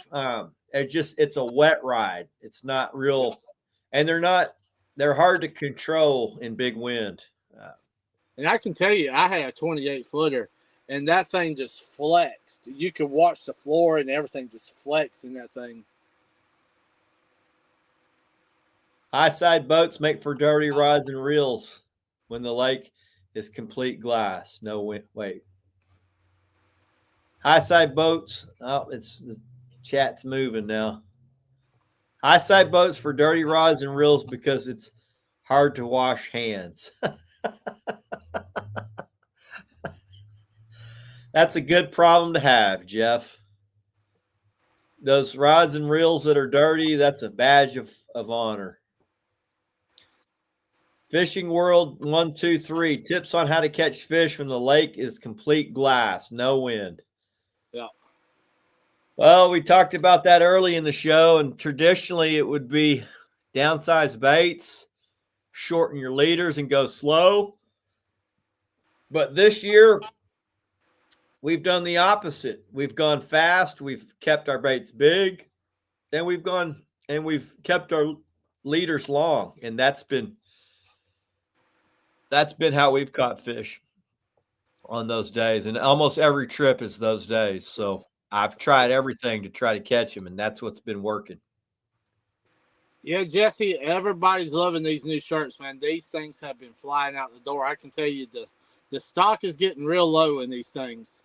Man, I was looking at my live stream. I was like, damn, that's a good looking shirt. Like, This one's been kind of, this one and the other one, it's been pretty lucky lately. Rebecca, now the other one with all the green, the black, that's her shirt. She's like, that's my lucky shirt.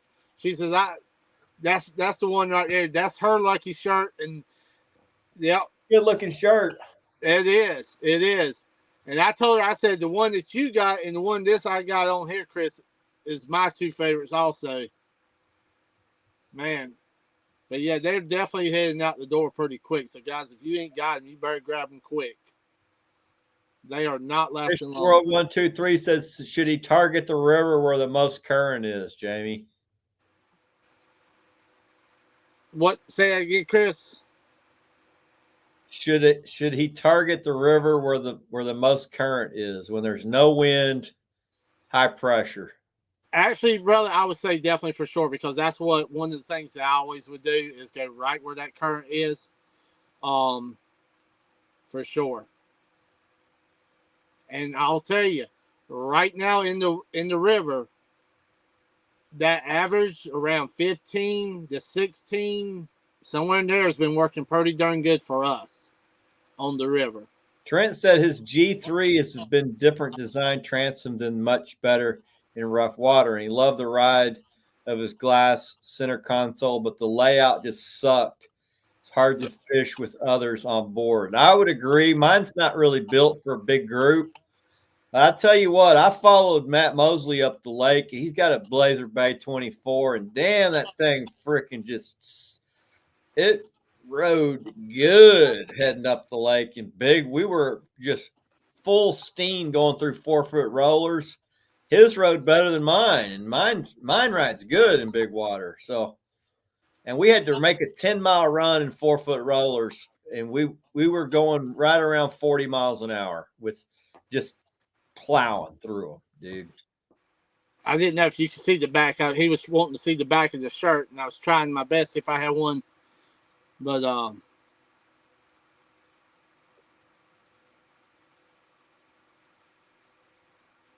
it's been the lucky skeleton shirt.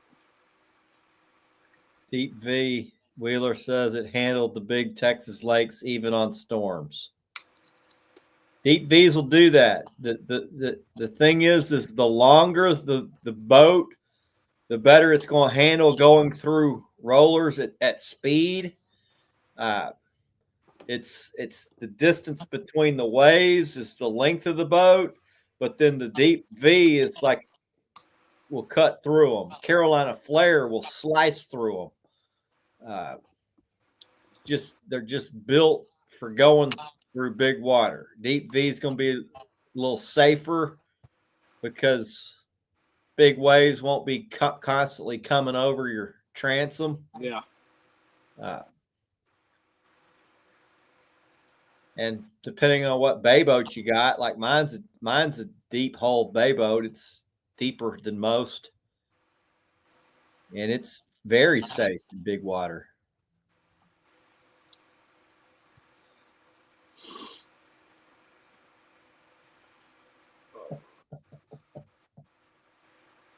Jeff Martin said he saw this crazy ass dude almost jump off the side of his boat when his kid dropped the rod in the water. Is this dude right here?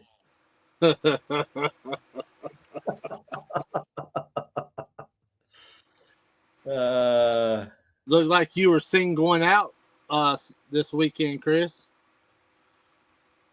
Grandpappy says he's going to send it. It's 2400 G3, even filled live well to slow down in big wind.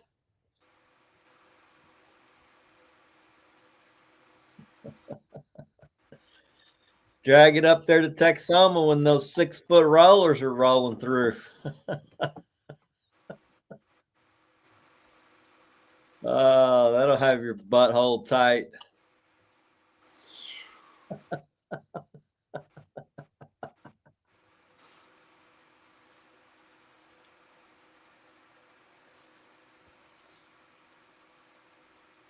Chris Garcia, appreciate you, bro. Yeah, buddy. Yeah, Chris, we were going out from Grandpappy last weekend. We went all the way up to almost to Highway 70. We went right past Railroad Bridge. I did not do well up there, man. We went back. I went all the way back to the islands and found a huge pile of fish that would not cooperate. That's fishing, man. Got him a 62-pounder Sunday. That's freaking awesome. We had an epic day Sunday. Saturday, we sucked. Saturday, we freaking blew it. I did have to help my buddy that had some engine problems, which burnt up some time, but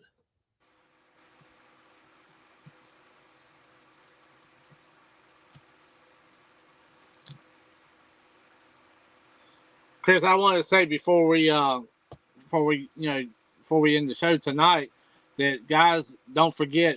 I know Christmas coming up. We've been asked. We have all of our T-shirts, not these style T-shirts, but our other style T-shirts. We have. You don't need no codes or nothing. They're marked down to just $10, guys. All remaining hoodies that we have are only $15. And the remaining fishing jerseys that we have left with the quarter zip have been marked down to $30. That's it, guys. So just want to let everybody know that I know we had some people asking us, and just want to give y'all a heads up that that's already been done. You don't need no codes or nothing. So get it while they last. And all the hats ship for free. Garcia says, you got any casting rods you want to sell? I sold my last set. I just got a whole brand new set, so I don't have any to sell. I do have a bunch of old ones that I just keep for anchor fishing, but probably don't want those. Chris says, give me a deal on them 3-ounce dragging weights. They'll give you a good deal. Tell him you're from the Slime Show. He'll give you a good deal. No doubt.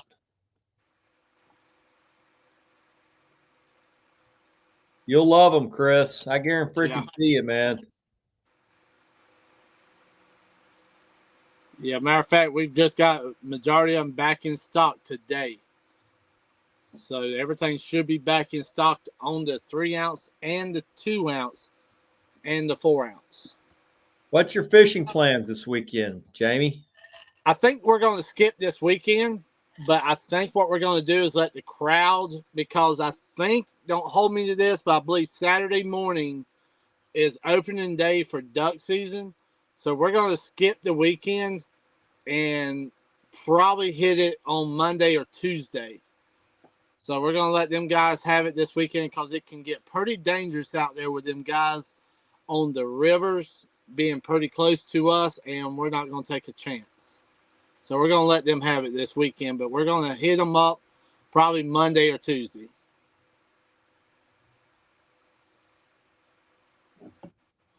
Eagle Eyes and I had a conversation about those weights. Love them. Nice, man. Later, Bill. Let's go fishing soon, buddy.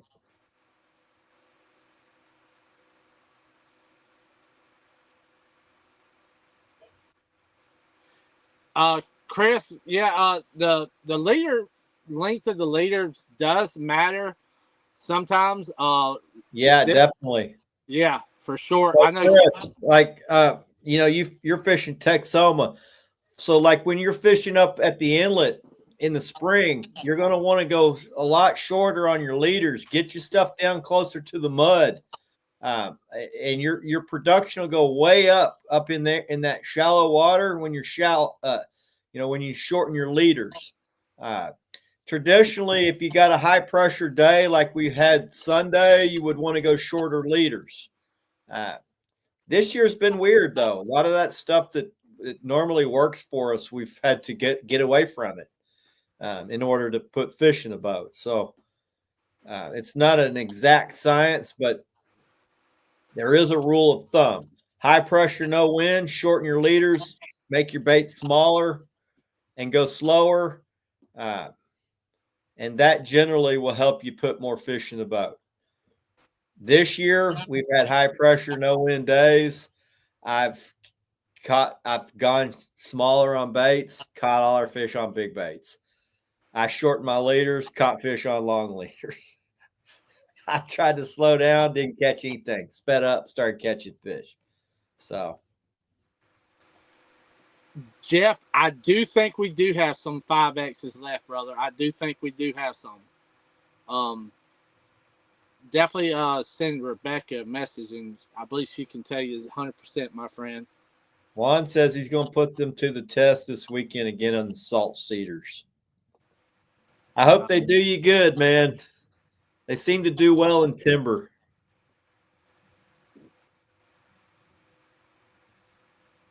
And Chris, I don't know Chris, too. that's what you want to do. You want to run a variety of lengths. And if you're only in certain days, if you're only catching them on those shorter ones, shorten them up. So, if you're running like a Demon Dragon style rig, make it where that Demon Dragon can slide up and down your rig so you can change the depth. If it's a peg float, those are easy to do too. So, right here, guys.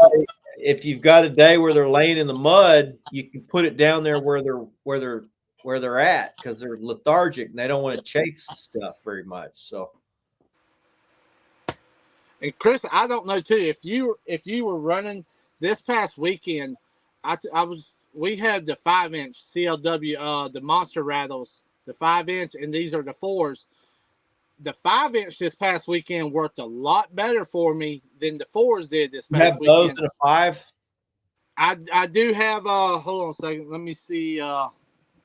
We have certain colors in the 5-inch, but we do have some of the 5 inches in 3 or 4 different colors right now. The Jesse James rig?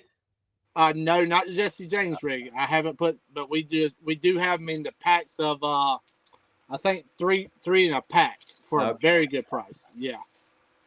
Yep. I expect this weekend to be really good if you can be in the right spot, guys. So get out there, get some lines wet, go hammer some giants. It's giant catching season.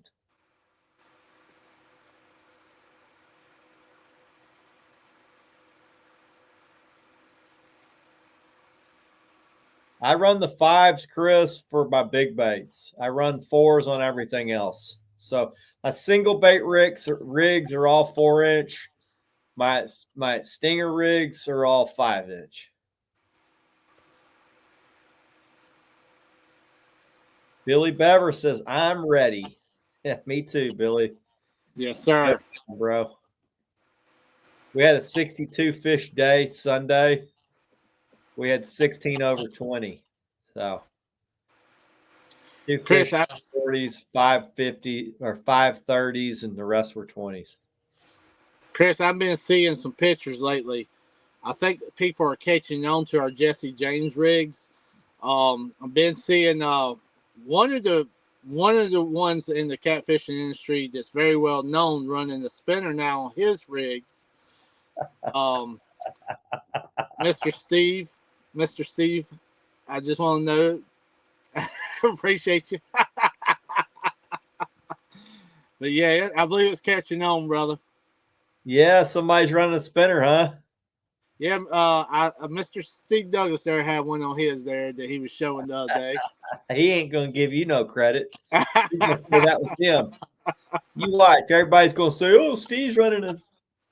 But there you go, guys. The Jesse James rig that we come out over a year now, over a year better that we've been. There you go, guys. And we not only in that, I know y'all. We also have them in the 2 blades right there, guys. So, yep, there you go.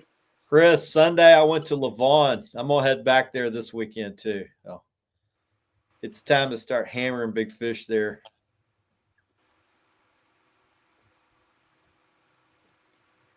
Teaser rigs with the Mylar fly is becoming popular too. Teaser rig. I've been running the teaser rig for about 4 or 5 years. I can tell you that teaser rig will hammer them certain days. This last trip, we caught a lot of fish off that teaser rig. We were nailing them on that teaser rig. The 20s and 30s were nailing that teaser. Billy says, I need one of those to try out. Yes, sir. I can tell you, man, they've been flat putting them in the boat. That's for sure. They really have. Mylar teaser rig in here. Chris, let me go grab one. I'll show it to you. I'll be right back.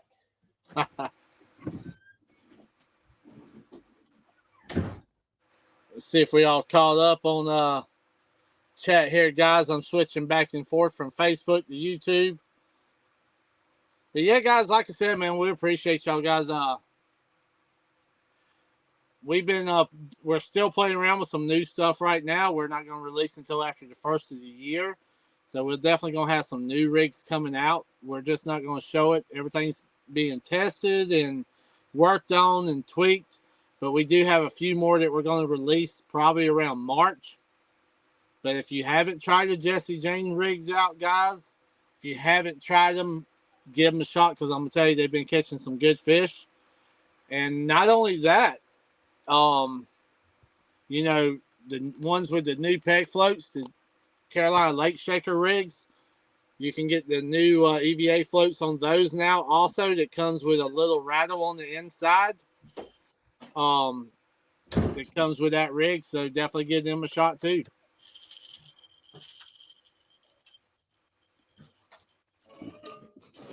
I don't show this rig off very often.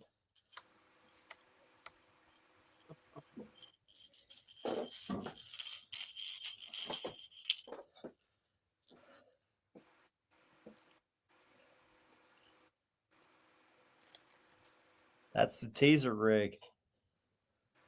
Chris, we were just talking.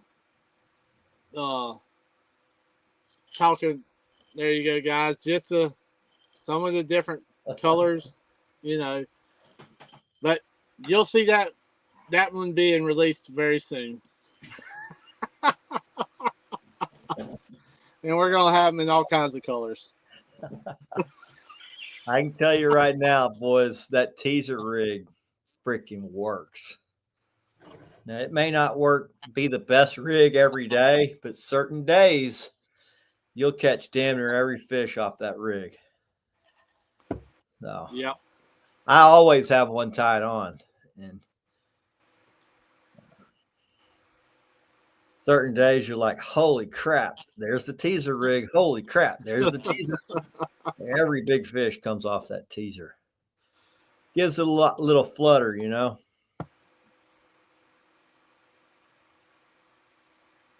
Yeah, guys, that's coming very soon. Juan said, "Yeah, he got Patrick looking at his rigs when he went out, catch a lot of fish on them.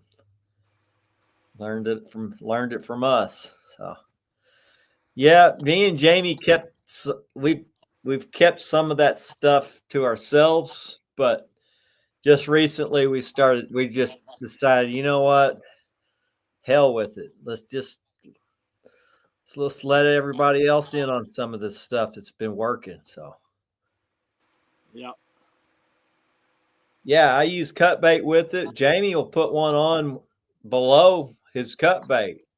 It doesn't even have any bait on it. It's just a jig below your cut bait. I had another buddy that said that he did it that way too, and I said, "How about I just put the teaser on my cut bait, and that way I don't have a jig hanging below that's going to get snagged." And that's just my idea. I mean, my mentality is I'm trying not to get snagged. We're going to have a little spin on that rig. That's going to be a little spin to it when it comes out too, and it works real well, guys. I'm telling you. So that's coming real soon. Chris, I generally run my signature 2-ounce weights.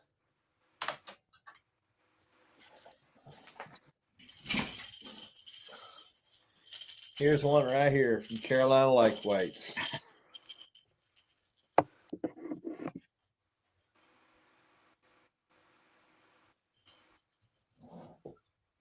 Chris, you know what I love, man. That sets us apart with our name and stuff on the heat shrink and stuff. You know, it's a pretty cool, neat little deal. Carolina Lake Weights.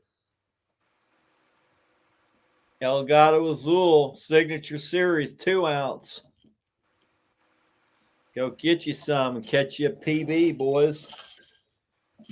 You know, myself and Chris, we talk about these rigs all the time, and we actually, it's not only just me. I mean, me and Chris, we come up with different ideas. Some of the stuff that we're trying, he's been working with a little bit of some of his twists, some of the stuff's my twist, and we're putting it together just like the Jesse James rig. We didn't just throw it out there and say, we wanted to get it out there first. We're not putting out crap that don't catch fish. So here's a little insight on the way that me and Jamie bounce ideas off each other, right? So, I grew up, my guy down the street was a professional bass angler, and he would come home with these giant freaking catfish. He'd tell me what he was catching them on. It was generally something with a willow leaf blade on it. He's like, man, for whatever reason, he liked hitting these willow leaf blades. I said, Jamie, what if we put a willow leaf blade on here? Because I know guys catch a lot of big catfish off something with a willow leaf, and there ain't any bait on it. And another buddy of mine said, yeah, we catch a bunch of freaking giant catfish off these jigs. And, it's got this plastic rubber skirt on it, And I said, well, a lot of guys do it in saltwater with a I don't know if the plastic skirt's going to last very long on a rig, but saltwater guys use one that's made out of Mylar. What if we try that? And we tried it, and it works, and so that's kind of the method behind the madness. We're trying to say, what is it about these rigs that these catfish are liking that has nothing to do with smell? I just thought, Jane, I said, well, I think the skirt dances. It's the motion. And, I think that blade is the vibration. It gives off a vibration. Even when it's just drifting through the water, it's doing this. It's creating a little bit of vibration. And I can tell you too, guys, that's just like when we can sit here and we come up with these, we make all these in-house. We make all these in-house. We got this one right here, the Stunner. Then we got the Shockwave. just these two alone that we make here in-house, this here floats your baits up. It does so much different stuff. There are a lot of things out there that I does think they put out a little bit different sound. Now, certain days it doesn't really matter; they'll hit any of them. That's But it. certain days they like, for whatever reason, that's the one they want. Yeah. I give them all. I give them every. I got a variety on. So. Yeah. And not only that, it's how it spins while you're pulling it in the water, or you're bank fishing, man. You got just a little bit of current or something, it floats up and it spins. I mean, just a lot of stuff out there that we do. And like I said, we don't just throw this stuff out there because we think it's cool. Chris, we've been testing some of these rigs for what, 7-8 months now that you've been testing them. Yeah, I mean, we don't put them out until they've proven themselves. So we're just not showing a lot of pictures on some of this stuff right now, but it's working, guys. I did the live the other day, and when we were bringing all those big fish in, it kept coming off that green rocket-looking thing. I'm like, looky there. There's another 40 off the rocket. That's it, right off that stone. Oh, there's a 20 come off the rocket. That was one. That was only one. That was one pole that had that. Not like I run those on everything. So. And guys, too, there's you kind of see it sit still, and this is, like I said, this one's the Shockwave, but the one Chris is talking about is the Carolina Stunner, and it works damn good. Chris Garcia says he feels like he started catching more fish with heavier weights. I've always gone with the lightest weight I can get that'll pin my bait to the bottom. I feel like the lighter the weight, the less hang-ups I'm going to get. And as long as it's pinning it to the bottom, I'm confident it's going to do what I need it to do. The biggest thing is putting it in front of the right fish and presenting it the right way. So presentation in front of the right fish. And that generally is going to help you catch more fish. Some days I just can't seem to put it in front of the right fish, but most of the time I can. Corey, any rigs that we turn loose, brother, Chris, he drags and drags and drags. I anchor and drag. All these rigs that we turn loose here at Carolina Lake Weights is going to work dragging or anchored. I can tell you that 100%.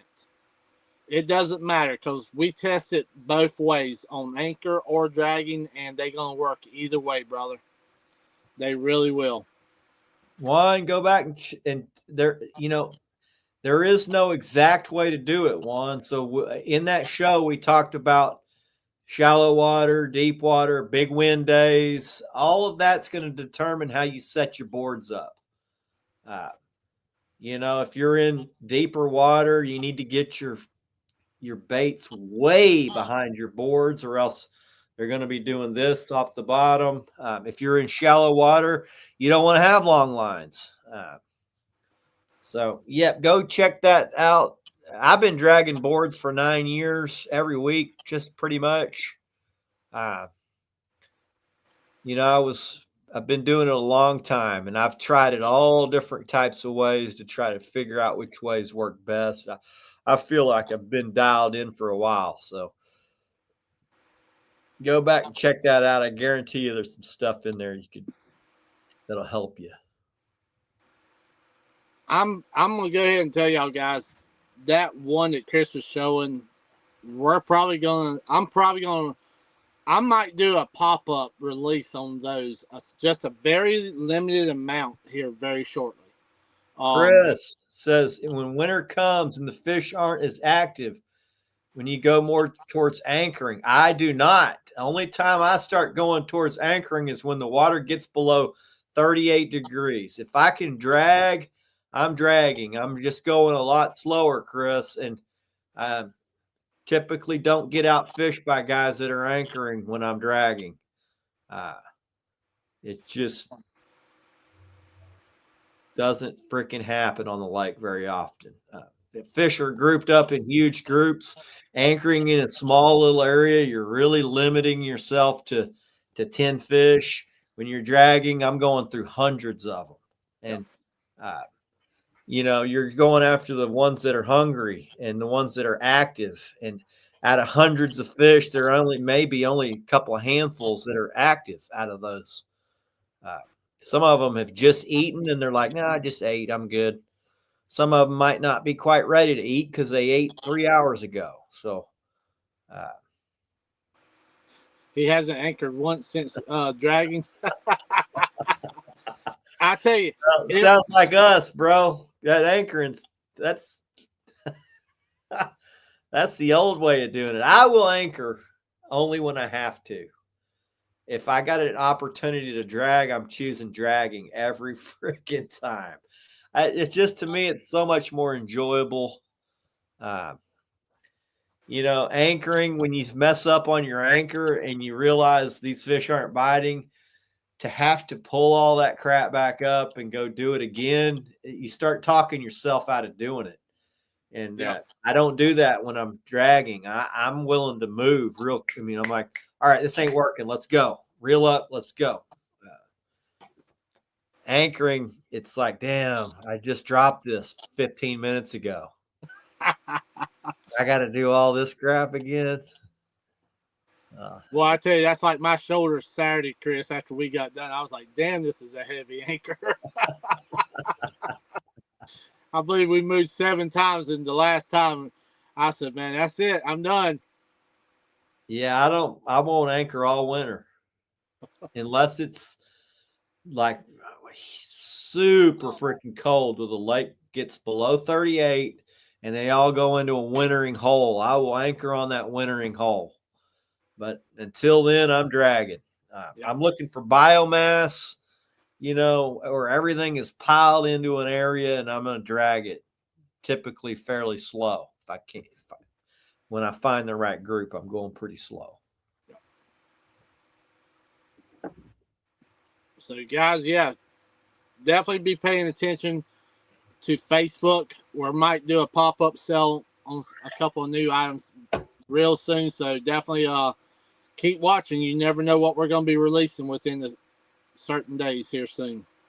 I'm fishing Saturday. I may get I may go live Saturday again. That was pretty fun. Brian, what's up, bro? You're late to the game. We're about done. It's been another popular show. It has, man. I've had a good time, and I tell you, everybody in chat, thank y'all so much, man. We're glad that y'all. We love interacting with y'all guys. The we had a pretty good crowd most of the night. 40 people in here most of the night. We're about half that right now, but it is, man.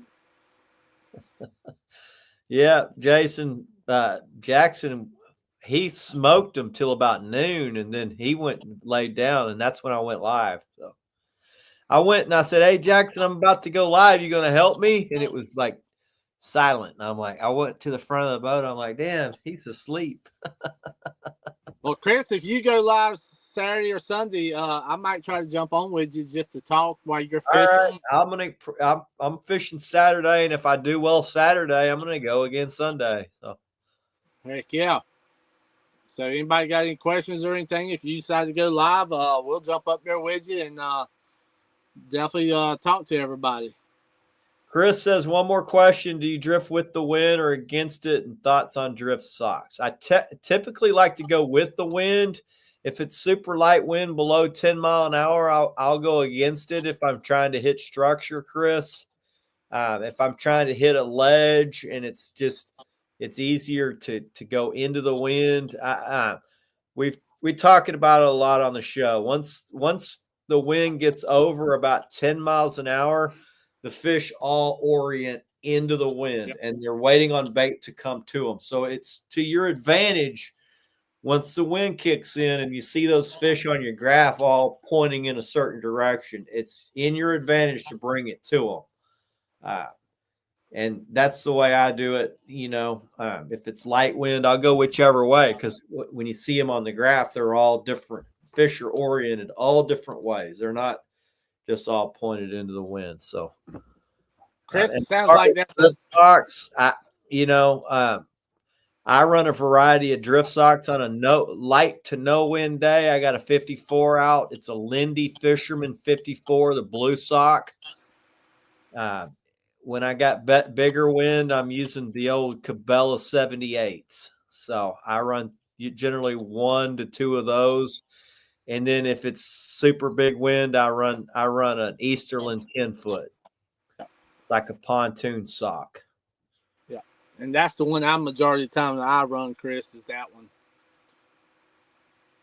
Trent, I'll holler at you, man. I'm going to get things lined out. I got a guy that's supposed to be fishing with me Saturday. So we'll see. I'll holler at him tomorrow. If not, then maybe we can get together. And depending on how things go Saturday, I'm fishing again Sunday. So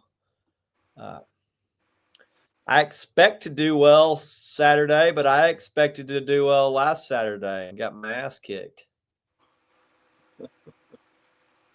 Yep, Chris, that Minn Kota Tarova is the one I got. I got a 36-volt, 72-inch shaft, 112. Thing's awesome, but new technology coming out. Looks like I'm going to have to. I don't even want to think about it, brother. I'm going to have to win some tournaments. Humminbird Explorer 12-inch graphs coming out soon. And they got a new trolling motor that's out too. So I'll probably get all geared up for that. It's going to be an expensive toy. I'm going to have to bring my boat down there for our buddy to rig it up when all that. Dibs on the old stuff. I'm going to keep my old 12-inch graph. I'm going to keep the Humminbird Helix 12. I'm just going to put another 12 right next to it. So I'll sell you my Tarova when I do it. I'll give you a hell of a good deal on that. It's been a great trolling motor. New technology is coming where there's like Gen 3 GPS. Going to hold a lot tighter. And then the GPS unit, the unit is in the head unit, the graph, instead of having a puck, then also a GPS in your trolling motor and also a GPS in your graph and all that crap trying to communicate to tell where everything is. It's all in the graph now. So it's going to be a lot more precise whenever you see a fish, and you say, go to that pile of bait, which one's it telling it to go to? Is it telling it your graph or your trolling motor or your puck? That thing was like trying to do all of this number before, and now it's going to be more locked on. So, yep. I'm looking forward to getting it. I've heard it's going to be a game changer. So. Jamie, anything you want to promote before we get out of here? Man, I just like I said, guys, go over to CarolinaLakeWeights.com. Load up on all your early Christmas buying. Load up on your early big fish season stuff. We've got a lot of stuff over there on sale right now. Like I said, all the hats ship for free. $10 T-shirts, $15 hoodies. The fishing jerseys we got down to $30 to quarter zip ones. We got some good prices on a lot of stuff, so and stick around for some new stuff coming out here very soon. Jimmy Moore says they're nice. Advanced GPS is sweet. Yeah. Yep. And I also heard that a lot of the bugs, so like you guys that have been running these trolling motors, you all probably know you're running a track and you're fishing, you're looking out the back, and all of a sudden all your lines are limp. And you look up and the trolling motor's pointed back going this way. And you're like, what the hell? Everything says it's working. Yeah. It's just a glitch or whatever. So I've heard that all of that will be fixed and there will be no more glitches like that. Now, when it first comes out, there's probably going to be some firmware issues until they get them ironed out. But that's typical with new stuff. One thing that I think is going to be cool is you're going to be able to update all that crap through your phone rather than having to take your card out, download it off of your computer, then put the card back in. You can update your graph and all that stuff through your phone now. So it should be interesting. That's gonna be cool, man. Definitely gonna have to win some tournaments before we can buy some of that stuff. Well, the new graph's not going to be too much more than the Helix. It's going to be less than the Solix, more than a Helix. It's got four processors in it, so it's going to be superior to the Solix, but at a price closer to the Helix. So start saving your pennies, boys, if you're a Humminbird guy, because they're finally coming out. Well, the Apex is light years ahead, but it's also cost $5,000 for a good. Damn, that pretty much prices me out of it. I ain't paying $5,400 for a graph. No, I'm out on that one. My buddy's got 3 of them. I'm like, really? You don't even know how to fish, bro.